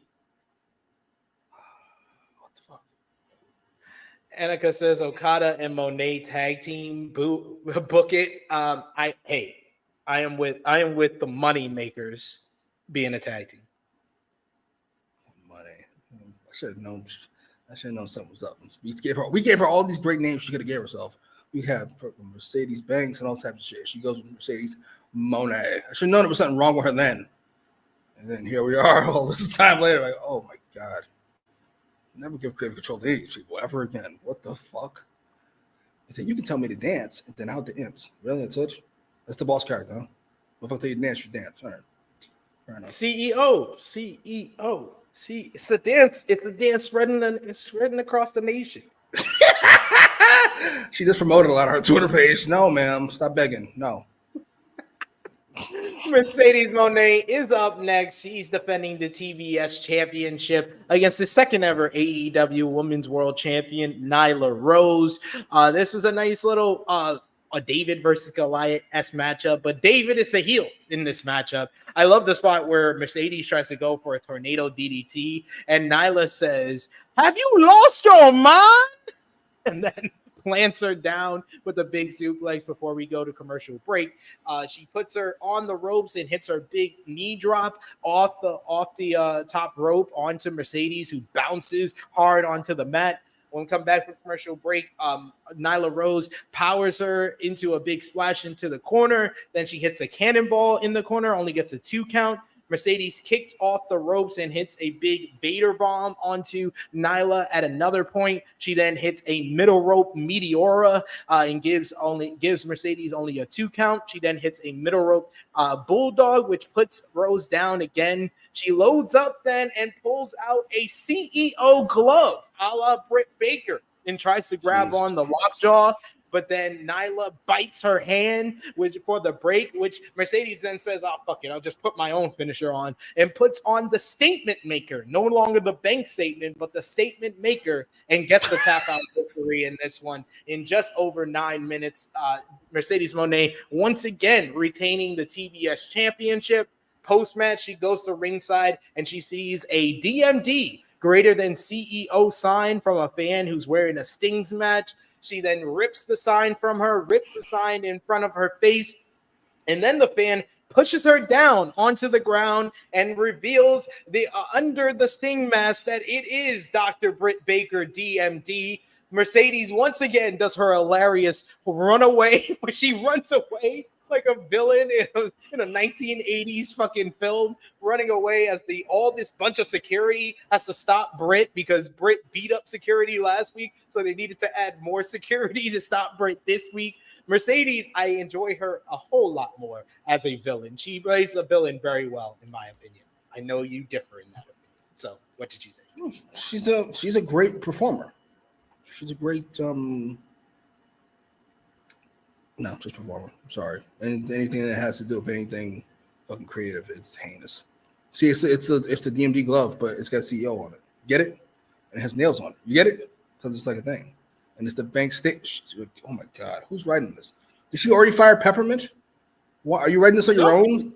Peppermint's still there. She's still doing her thing. She's even doing promos. Apparently, working on promos with Mark Briscoe and Will Ospreay. This is the easiest fucking job in America, outside of maybe being Drake's security guard, who lets everything happen to you, apparently. Puffy can run up on you, Chris Brown can run up on you, and you do nothing about it. What kind of security guard are you exactly? What the fuck does she do? Peppermint. These are heinous. All of these ideas she's had of her own volition are heinous. Is the boss character hers? Like, yeah.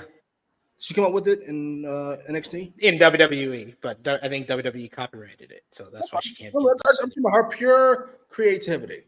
So she had one good idea, and she's going to hold on to it forever. Ma'am, this stinks. Let it go. This is fucking heinous. Let it go. I'm sorry. Ugh. What the fuck? I enjoyed it. I enjoyed the CEO glove as well with the nails. That was funny. Get it? Officer J says, "I wonder how Britt is going to get that match with Moné at All In." What do you think, Jimmy? You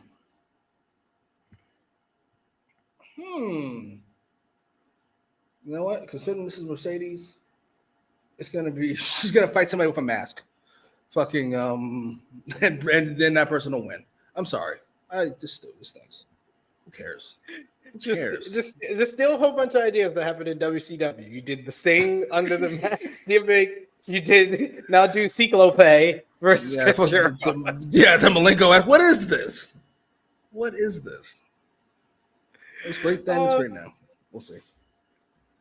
We got Alexander says it's going to be called the Okada Maker if he can get her to dance. There you go. There you go. Sure. Fucking Okada Maker. Dance for me. She's a bed maker. The fucking home maker. The fucking feed my kids maker. The fucking cotton maker. Stop it. So he started unbuttoning his shirt. 2 stereotypes in 1 segment. It's fantastic. They even pulled that off. Think Vince found a new job, huh? Fair enough. Will you stop? Just hating ass. Right, Vince. Get paid, Vince. They ain't mad at you. Do what you gotta do. We get backstage. We see Jack Perry. He shows up and he says that Darby Allin thinks that beating up Brandon Cutler was a way to get to him, but he doesn't care about Darby beating up Brandon Cutler because he doesn't give a shit about Brandon Cutler. And he pans down to Brandon Cutler at his feet on the floor. He proceeds to beat up Brandon Cutler himself. He says that Allin can come find him tonight, and he says that he'll be here waiting for him. Any thoughts on this segment? Jack Perry sings. Thanks is strong. He's mid. Thanks is way too strong. He has done extra things. He's just not very good. And I love the internal logic of this. Nobody cares about Brandon Cutler. So why do we care about seeing him get beat up? I don't. Do you? Does anybody? Great. Thanks for wasting our time. Appreciate it. Two weeks in a row with Brandon Cutler, by the way. He wanted to prove that he doesn't care about Brandon Cutler. I got the point of why he beat up Brandon Cutler. I still don't know why they needed that 1 minute segment of Darby Allin beating up Brandon Cutler last week. You don't. Get rid of the issue is not anything they did this week. The issue is last week to me. Get rid of both. The world's in a better fucking place. Thanks. Yeah. So Darby ever got less of a reaction than he did when he beat up Brandon Cutler?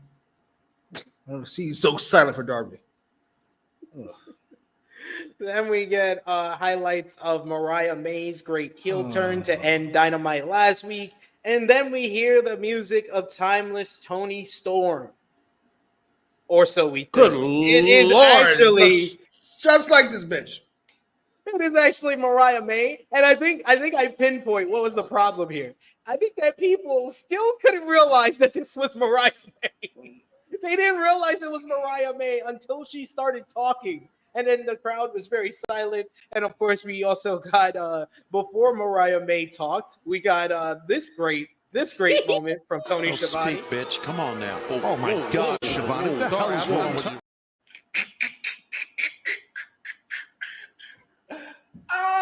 Please don't apologize, sir. This shit was amazing. Even Nigel McGuinness had to retweet it and said, "This is overstepping the line." May says that everyone but Timeless Tony Storm saw it coming because Storm was giving it all away herself. She had everything, but she just gave it away to her. The question shouldn't be why, but rather why Mariah took so long. She didn't think it would take this long either. It was so easy to get under Timeless Tony Storm and feign being her biggest fan. And she had so much fun stringing her along. And she says that she was ready to turn on Timeless Tony Storm at any minute. But then she saw that Wembley was on the way. And she said that there was no better place than to see the demise of Timeless Tony Storm than in front of the most people possible. Don't worry, though. She still loves Tony, who she never loved more than when she was on her knees in front of her, bleeding right in front of her eyes. And she says that the greatest performance of Timeless Tony Storm's career will be at All In when she takes everything from her, including the AEW Women's World Championship, because AEW is all about Mariah. This was, I won't say bad.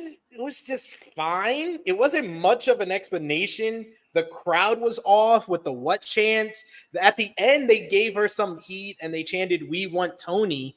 But it just felt like there wasn't much of an explanation here. The crowd didn't help, and it just didn't feel like this was a good promo, like laid out. I think that she performed it well. She tried to do the timeless Toni Storm delivery, and I don't think she did it that well. I think only Toni does it really well, and I think that was a mistake. And it might have been also a mistake to come dressed as timeless Toni Storm, because I don't think either the fans didn't see the angle last week or they didn't realize that this was Mariah May until like a minute into the promo. How would you? You're playing her fucking music. You got her shit on Titantron, and this motherfucker looks exactly fucking like her. Even to me, who've seen them both for how many fucking years now. It's like, oh shit, there's more. I think this is poorly done. It's not Mariah's fault. She can only do what she's given. This is a bad idea. This is a bad idea. Even Toni has gotten what channel before, trying to pull this fucking thing off. And Mariah, who's never done it, she's definitely going to get it. And then tell the show what they expected to happen. Her getting in the ring, delivering a really slow delivery, not explaining what the fuck she did. This is why I said I love the heel turn in a vacuum. But once we leave the vacuum, which we have to because we can't stay in that moment forever, I'm concerned. Mariah should have just been a fucking... That would have helped. Mariah's a monster. She's a monster. What she did last week is fucking heinous. She doesn't need to be a Toni clone. No. I'm really disappointed. I'm sorry. This was not a good follow-up. This was not a good follow-up. Yeah, it just poorly done. This would have worked. This would have worked like next week. If they did this next week with her coming dressed up as timeless Toni Storm, that would have been fine. She should have came out with her music, done the explanation, not, oh, it's not about why. It's about why it took me so. No, we need you to explain why. Why you chose right then and there when you could have strung her along even further into Wembley. Why, as soon as you got what you wanted, why did you turn on her? We needed a real legitimate explanation here of all of this instead of the, no, I'm not going to tell you why. I'm going to say why I waited so long because Wembley and stuff like that. But it wasn't your idea to even be in the Owen Hart Cup. It was Toni. You need to explain why and how you manipulated Toni to do all these things. Yes, then it's gone. But that's the thing. She did not live her usefulness. She has not. At all. At all. She has not lived it. First of all, she didn't help her win that fucking match last week. So she wasn't even useful there. And wouldn't you rather have Toni as a friend when you're about to fight her all in than not? That's the thing. That's the thing. It makes no, I won't say it makes no sense, but it's not tight. That's what she said. And I don't like it. This is true. This is true. What? We got, then it's gone. It says the explanation is there. It doesn't need to be said word for word. I was using her the whole time. She outlived her usefulness. She did not, though. Keep using it. Why? Yeah, keep using it. Over it? He's over it? He's like, I had enough of this bitch. What is it? Spit it out. I don't know. Maybe then it's going this right. The explanation was there, but it wasn't delivered well. Maybe it's that. There was a couple of things wrong with here. I'm really not a fan of it. Listen, it's not enough to sink this feud for me. Still a great story. Yeah, still a great story. It's still well done. Had a hiccup. It's just the follow-up was a hiccup. Follow-up was the angle was great. The angle is an all-timer angle. The build-up to the angle was fantastic and really well done and paced well. And then the follow-up is a hiccup. That happens. It happens a lot in wrestling, honestly. Almost always, quite frankly. Yeah, I was gonna say, don't matter what promotion, but yeah, usually 9 times out of 10, the follow-up. I think a lot of people would look back on more fondly Austin turning on Vince because in the structure and the story and how it was built to, it did make sense with what Austin said in that promo right before WrestleMania, that I would do anything, including teaming up with my arch nemesis to get the WWE Championship. It's the follow-up why it's remembered as one of the worst angles, because literally the next night, his arch nemesis who tried to kill him teams up with him just because he's aligned with Vince McMahon. Yeah, it's really poorly done. I didn't have to go that fucking extreme. I can do a really simple follow-up. And I'm sorry, I know you all I know you all love him. But he has the biggest moment ever. He beats Roman with 100 fucking stars around him. And then the next 2 episodes, he's just talking about nothing. Nothing. Sorry, Cody. Just a whole bunch of nothing. I was already over it. Sorry. What the fuck are we talking about? You do it once. Let's get away with it on Raw. Then you do the same thing on SmackDown? What are we doing? That almost tapped me out. If it wasn't for the great match with AJ in France, that would have tapped me out the whole title reign. I'm just saying. I understand we've got a story to tell, but I do have things. How was the follow up for the Bloodline stronger than the follow up for Cody? Right? After Roman So fucking clean. Just him staring at the door, like, yeah, consequence of losing, motherfucker. So good. Mm-hmm. Dog shit is strong. Don't be ridiculous, sir. King Potato, he goes to the extreme. I like him. We got on Collision. We get the follow up. Here comes my other rant. The follow up to the Bang Bang Gang being stripped of the AEW Unified Trios Championships, but they promise. They say that no one's gonna take these titles from them. Then Christopher Daniels comes in and he says, guys, I swear, I don't want to take the titles from you, but Jay White won the Trios Championships with the gun. You did not win the Trios Champions with the guns, so I have to vacate the titles, but I will give you another opportunity against the patriarchy to win back the titles. We then hear from the Bang Bang Gang, who promised to win them back in their matchup for the vacant titles, which is fucking this Saturday. What type of fucking sense does that make, ladies and gentlemen? Why would you strip them? Like, literally, this is a company that last fucking year you had MJF have the Ring of Honor World Tag Team titles for fucking 3 months after fucking Adam Cole went down with an injury. He had Samoa Joe as a replacement. He defended it in a handicap match. Yet the Bang Bang Gang gets Jay White injured and they can't have Juice Robinson as a replacement. Why can't they just have the titles and the Guns defend them then? If you want to do that, if you're, oh, no, we can't have a replacement for this. We can't, like, dude, oh my God. These trios titles have been fucking cursed from the very beginning. The first champions were suspended on the same night they won the titles. You had the best of 7 series, which is still the peak of this whole fucking title.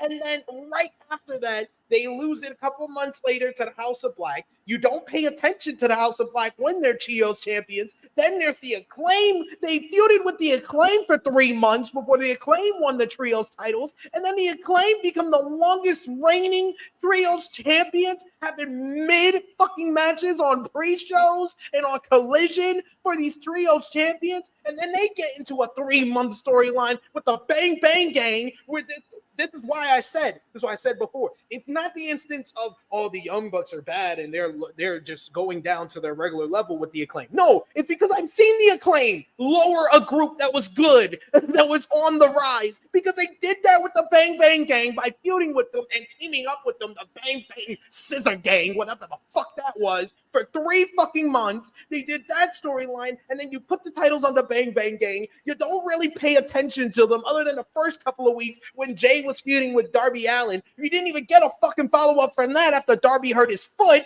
and came back after he got injured in a whole injury angle on Big Business. Never had a fucking follow-up to that. Then they hold the Trios titles, and then they get stripped when Jay's not even fucking really injured. What are we doing? He's not hurt? I don't think so, because all he did was get speared. I don't know if he was hurt before the matchup with Hangman, and this is just their explanation to give him time off. If I get a report on that, I'll take that part back. But everything I said, these trios titles, just throw them away. Just throw them away. If you want to strip anybody of them, just throw them a fucking way, because all it's done is fucking bury your tag team division. That's all it's done. That's all it's done. And it makes no sense to strip them of the titles and then give them a title match the very fucking next week. Christopher Daniels, you have somehow become the worst authority figure in a business that has Adam Pearce as an authority figure.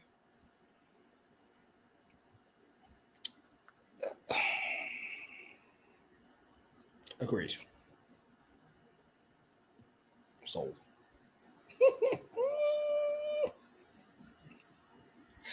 Oh, he's really hurt? How long is he out for, Louis?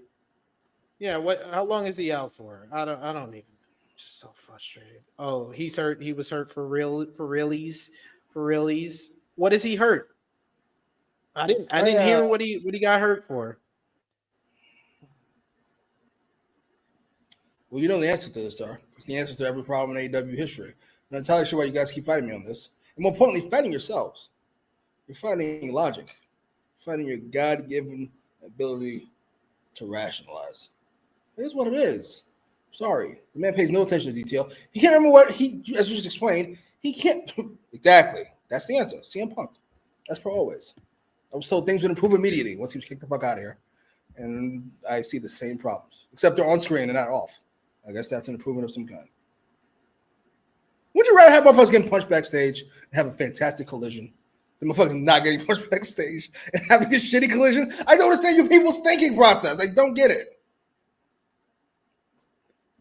I don't care about Jack Perry's face that much. I just don't. I hate this all so much. This second time this week, I've ranted about Bang Bang Gang being stripped of the Trios Championships because we do a collision review. And I ranted about it on that show. But they then had to show this promo so I can rant about it again. Because it makes no fucking sense that they announced this match for Saturday. Like you could have had the vacated Trios titles for at least until All In and then do a big schmoz for the Trios titles. Throw House of Black in there. Buddy will be, Rhea's back from the honeymoon, so Buddy will be back soon. Throw them in there. They were the number one contenders anyway. It makes no fucking sense to say that it's this Saturday. I've got to imagine that the Bang Bang Gang is going to win this. I think Patriarchy wins. If the Patriarchy wins, everything you just said becomes 3 times more ridiculous. Yes. Then you could just keep the belts on them and have them lose the fucking belts. Yes. What are we doing? Oh my God. That happens. I don't even know what to fucking say. But I'll message you on Saturday and be like, they fucking did it. That's all I'm gonna message you. You know what that means now.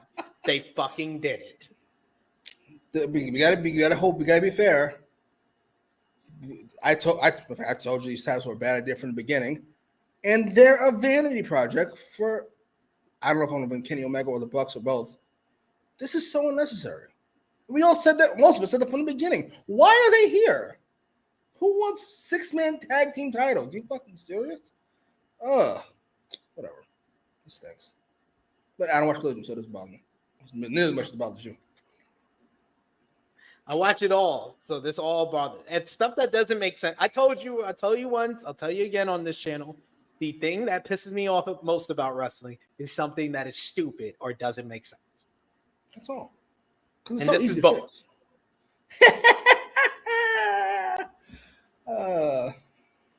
We do have another super chat donation. Thank you so much, Chuck Berries. We appreciate the support as always. So we'll give you one. You fucking mark!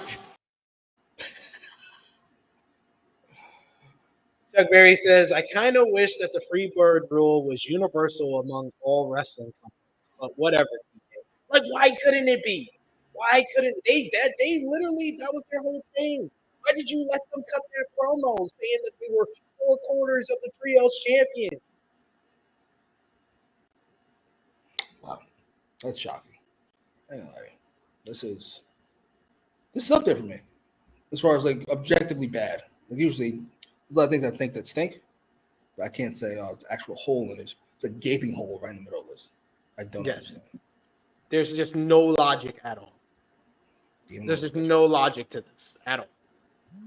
And it's only going to become worse when they lose. Only going to become worse.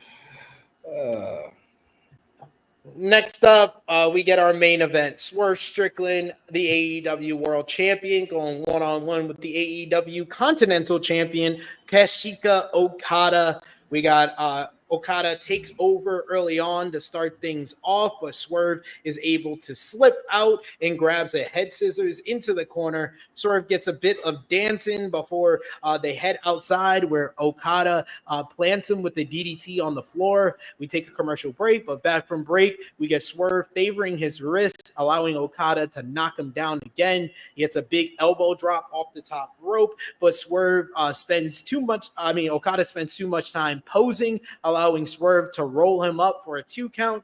Okada backs him up with a drop kick, though, and they both need a breather. Swerve is back up, and he hits a backbreaker into a power slam. Power bomb into a power slam, which is very unique whenever he hits that move. He goes for the Swerve stomp, but Okada is able to move out the way. He grabs him and hits a tombstone. He looks for the Rainmaker, but he does the ripcord right into a Swerve stomp. It looks like Swerve has him right where he wants him, and he's about to call for the house call when the Young Bucks run in for the DQ finish. This match just going 11.5 minutes. We only saw about 8 of it with the commercial break, but a good match up until this finish here with the Young Bucks coming out. This leads to the Acclaim coming out to even the odds a bit. Then we get Jack Perry coming out, and that leads to Mark Briscoe coming out.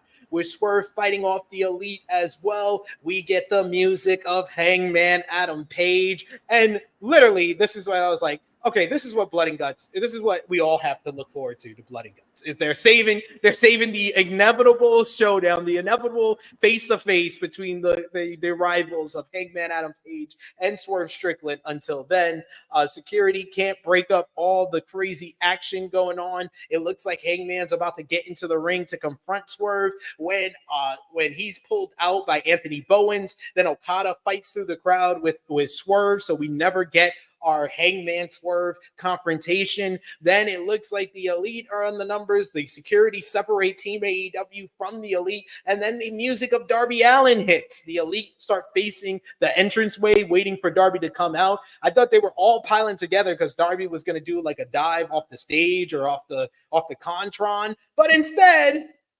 it's Darby! He comes from the ceiling, from the rafters, like his name was like his daddy Sting, and he comes down to even the odds and to reveal himself as the final member of Team AEW. Great moment that becomes just a good moment because they should have had Darby return here. Like, what? It's just common sense. This would have been great. This would have been a great return moment for Darby. He has the history with the Elite. He has history with Swerve Strickland, which commentary tried to jump in here at the last moment too. But like, it would have made all the sense in the world to have Darby return here, but instead they did it a week early. Don't understand that at all. We get the brawling to end the show as Team AEW stands tall in the ring as everything was going crazy at the end. A pretty good go-home segment to lead to Blood and Guts next week, as it will be the Elites, Kazuchika Okada, Matthew and Nicholas Jackson, the Young Bucks, Jack Perry, and Hangman Adam Page versus Team AEW, Swerve Strickland, Mark Briscoe, The Acclaim, Max Caster and Anthony Bowens, and Darby Allin. It'll be good. It'll be a good match, but the build has been so jilted, so unbalanced, and simple things like have Darby return here instead of a 1-minute random ass segment last week where he's beating up Brand Butler. What are we doing? I could have said, "Oh, the build wasn't great," but this segment was. It would have been great if this was Darby's return, in my opinion. I was really unimpressed with the match. I was a big fan of Okada in those Tanahashi matches. I think I've been impressed once with his in-ring work in AEW. Maybe not. You didn't like the Pac match? Pac is fucking fantastic. Yes, Okada was great in that matchup. I will not. If you say so. Do that to me, Skip. He's the oldest 36-year-old I've ever seen. Why does he move so slow these days? What happened? Did something happen? Is he injured? I like he's injured. To each his own. That's just fine. Sure. I'll tell you, Swerve and Okada facing. Would you say it was a fine match? If it has a DQ finish, yeah. Okay, what the fucking finish? Niggas had fucking 10 minutes. I can't get a very good fucking match. What are we doing? It was good to me. 10 minutes of good. That's what you expect from Swerve and Okada. What are we doing? Yeah, if it has a DQ finish. What are we doing? Fucking, I'm shocked by this. I'm calling it now. I'm not gonna be racist. I'm not gonna do that. What I'm gonna do is, thank you, sir. It is what it is. I don't know what the fuck's going on, and I'm very confused by it. I want to like Okada. I find him hysterical, but he moved. Thank you, sir. I'm not bugging. I don't hate Okada. I like Okada and his bitches, but I can't fucking. He moves like he's in quicksand. The fuck is going on? He's 36, right? I didn't make that up, did I? I think so. I think you're right. First of all, I'm gonna go. Let's not get crazy. How long has it been AEW officially? Since March. Oh, you know what? 3 months. I mean, Orton comparison not that far off. This nigga ain't done shit since he got here. No disrespect. Sorry. As for the post-match shenanigans, you pretty much covered it. It's a fine schmaz. We're all looking forward to fucking Hangman and Swerve. I was really annoyed that they broke them up, which means this job. And Darby making the save would have been fantastic. But we know he's here. We know he's the fifth man. What the fuck are we waiting for? Or let's not do it last week.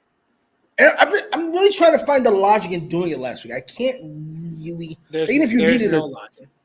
No, there's no logic. Even if you needed Big Man Dogs is up here capping. You literally were in the chat for our Dynasty review saying that it was a great match. Now it's just, anyone can have a good match with Pat. It's a great match. How is it a great match? How is it great? Is history. This is what I'm saying. Is history. How is great match and I agree. I agree, King Potato. I agree. Absolutely. All right. Niggas fight for their lives. No, I'm not fighting for my life. No, we're not doing this. King Potato, we're not doing this. One of the best to ever do it. That's the shit niggas try to pull. One of the best to ever do it. How you gonna shit on Tom Brady? He one of the best to ever do it. That nigga 50, that's how. And he stunk. And he ruined my Bucks season last year. That's fucking how. Fuck you mean? One of the best to ever do it. Who about right now, goddammit? He was great in that match. This ain't no goddamn legacy award. I'm not saying that he hasn't been resting on his laurels the rest of the way and just being a comedy guy the rest of the way, but I'm not going to take away a great match that he had. That was one of the best AEW pay-per-view openers of all fucking time. Stop it. I did not take away from the fucking match. He said it was a great match. It's a great match. He said no, it wasn't all Pac. It was, but anyone could have a good match with Pac. He had a great match. Good job. You had a great match with Pac. Good job. Props to Diesel, that great match he had with Bret Hart. Good job. Keep it up. Good match with Bret Hart. Keep it up. Survivor Series 95 was good. It was very good.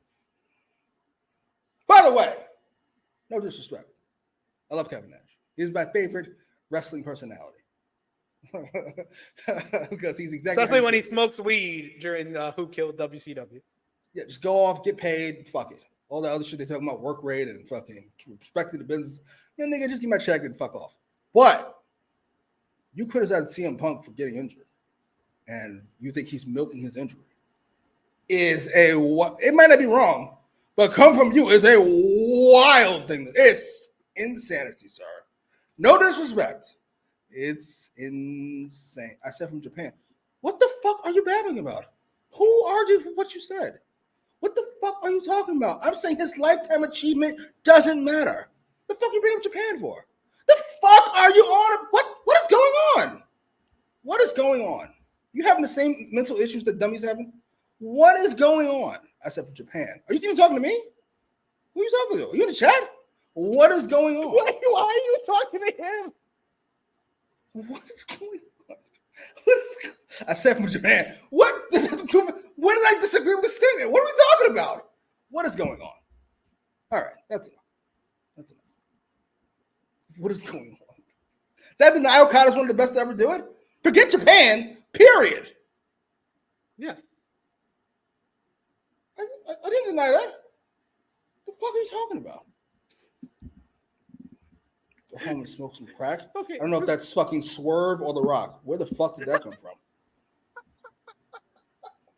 Why do you keep talking to him? Come on. Fucking coon shit. What kind of coonery is this? Go smoke some crack, brother. You know how much. The words and opinions of Jimmy Macram do not necessarily reflect those of True Heel Heat, its viewers, or affiliates. Was also that was wrong. Who said anything about it? You know how much we love the crack. Come on, man. Teach you some crack. What? What are you doing? Oh, Jesus. Oh, man. Any other thoughts on the go home segment or Swerve and Okada? No, I saw somebody complain about the match. Like, it's a waste of a match. When is Swerve and Okada going to face each other? Not anytime soon, not in the next fucking year or fucking year and a half. Who cares? Who cares? First time ever. So what? It's fine. Yeah. No one cares the fact that they just did Cody and Solo like 3 weeks ago on TV. It was to set up Jacob Fatu's debut. No one cared. No one cares that that's going to be the SummerSlam main event. You know I'm here for it. Always. Yeah. I'll take a 2 minute main event over Orton and Theory, or fucking Ospreay and Kyle Fletcher, or Priest and Mysterio. You know I'll take it. Fuck it. Just give me a main event. Hey, you were fine with Ilya and Sammy on Monday, right? That's not a main event, but it's Ilya, so I'll let it slide. Oh, this has been a fun one. This has been definitely a fun one. Keep coming with those comments. Let us know. Final call for super chat donations. Appreciate all the super chats that we got today. But let us know your match of the night. MVP, LVP, out of 10. What did you give the show? Thumbs up, thumbs down, thumbs in the middle. For me and Jimmy, for the July 17, 2024 AEW Dynamite 250. Thumbs up, thumbs down, thumbs in the middle in 3, 2, 1. Thumbs up across the board from both of us. Jimmy, out of 10, what did you give the show? 7. That's as low as you can go for thumbs up, right? I'm going to 7. I'm going with an 8 out of 10. What? The opener was one of the best AEW matches of the year, and that went until like an hour and 15 minutes into the show. The last 45 minutes of this show, not the best. It would have been like a thumbs middle, probably maybe even a thumbs down show. But when that is the majority of the show, that matchup, it's a thumbs up for me. What can I say? It's a thumbs up, 8 out of 10. And I did like Okada and Swerve's main event and the post match. I thought it would be. I would call it a great post match if Darby you can't come in when you're naked. All right. Yeah, we don't want to get copyright strikes for baby being on TV. All right. Sorry. Sorry. Let the girl or the kid. It was Harlem. It's always Harlem. Oh, it's always Harlem. It's always Harlem. I really liked the post match. I would have liked it even more if Darby did not come back in that random ass 1 minute segment last week. And I did enjoy Mercedes and Nyla and the post match with Britt there. So I liked the majority of this. I just was very much annoyed with the Bang Bang Gang and the Acclaim. So yeah, I'll probably go 7.5. I'll be fair, 7.5 out of 10. That really pissed me off to the point that I dropped it a half a star, a half a point. 7.5 out of 10 for me. Jimmy, what was your match of the night? Well, obviously, the Open. MJF really and huh? The only really good match there. Okay, fair. MJF and Darby Allin, obviously. Okay, you got a dress on. You can come on camera. You want to say hi? Say hi to Jimmy. No, hi, Jimmy. Nick's the little doggy, and he's finished this Hardcore, and he's finished Crash, and he's fighting Hardcore, and his friend is fighting. Oh no! She's watching YouTube shorts, and she's commentating over there. Accent is wild. Gotta escape this town as fast as possible. She's got it. She's got it. She got the accent. She does that accent better than me, that's for sure. But yes, match of the night was that. MVP for the show, Jimmy. I'm going with MJF. I want to get somebody else to spread it out. No, MJF was just too good for an hour and change. Fantastic. I'll give it. Yeah, I usually try to spread it out too. But yeah, I'll give it to MJF. And LVP. Tony Khan. A whole bunch of fucking holes up and down this fucking show, and fucking wasted performances. Mariah May, Bang Bang Gang, Jericho and company. Just what are we doing? We're gonna put them in any position to win at all. Rare case that we are going to be in agreement with that, and yeah, I'll also agree with Big Man Dawes. That's co-LVP for me, Tony Khan and Excalibur.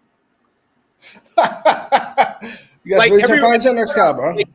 Like Taz had his moment when he responded to Jericho saying, "I've been on almost every episode of Dynamite." Shocking. That was his best part. And then, of course, Tony Schiavone had the best part of any commentary team. With speak, bitch. Come on now. Oh my God, Schiavone. What the hell is wrong with you?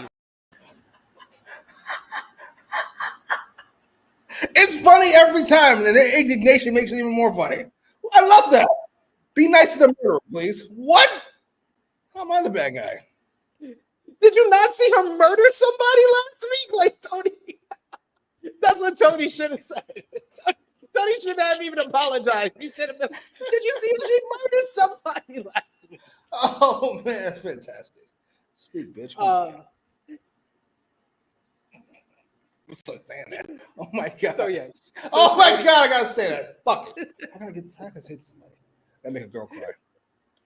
I love that. Jacob saying best match of MVP. Best match, MJF versus Osprey. MVP, Uncle Tony for keeping it real. Indeed. Schiavone is my honorable mention for MVP. Outside of MJF. He's my honorable mention.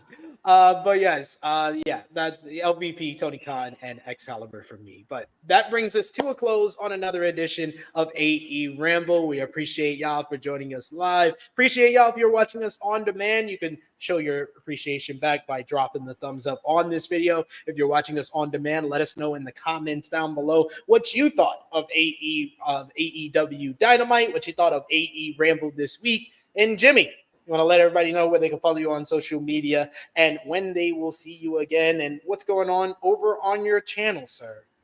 Nope. Go ahead. The floor is yours. So no? Check out Jimmy's channel where he's doing reviews of The Boys, and he's also doing reaction and review of The Bear as well. He's got a lot of great content over on the channel. Show your support over there as well. And you can follow me on the Twitter machine at TrueHeelSP3. You can follow the gang, Facebook, Twitter, Instagram, TikTok at TrueHeelHeat. Patreon.com/TrueHeelHeat. $3 a month gets you exclusive content. And that is the best place to support us when we are not live here on the channel. So always appreciate that. And check out all the great content we got on the channel right now, like our exclusive interview for True Heels BTR Between the Ropes with AJ Francis, TNA's digital media champion, talking about this Saturday's Slammiversary, plus much, much more. Check out the aforementioned Rated Raw review with our review of Monday Night Raw this week, our most viewed review of Monday Night Raw so far since we started up Rated Raw review. So go over and check that out as well. And I will be live here tomorrow, 1:05 p.m. Eastern Time, with our TNA Slammiversary preview. I will be joined by Fightful's own Cresta Star. So join us live for that and hit the bell to stay notified so you'll know when we are live with the next live stream. But for Jimmy, it is me, your True Hill Phenom SP3. This has been AEWramble, episode 155, 60 for 250. But the real nickname should have been... speak, bitch. Come on now. Oh my God, Schiavone. What the hell is wrong with you? We are signing off until next time. Later, y'all. Oh my God.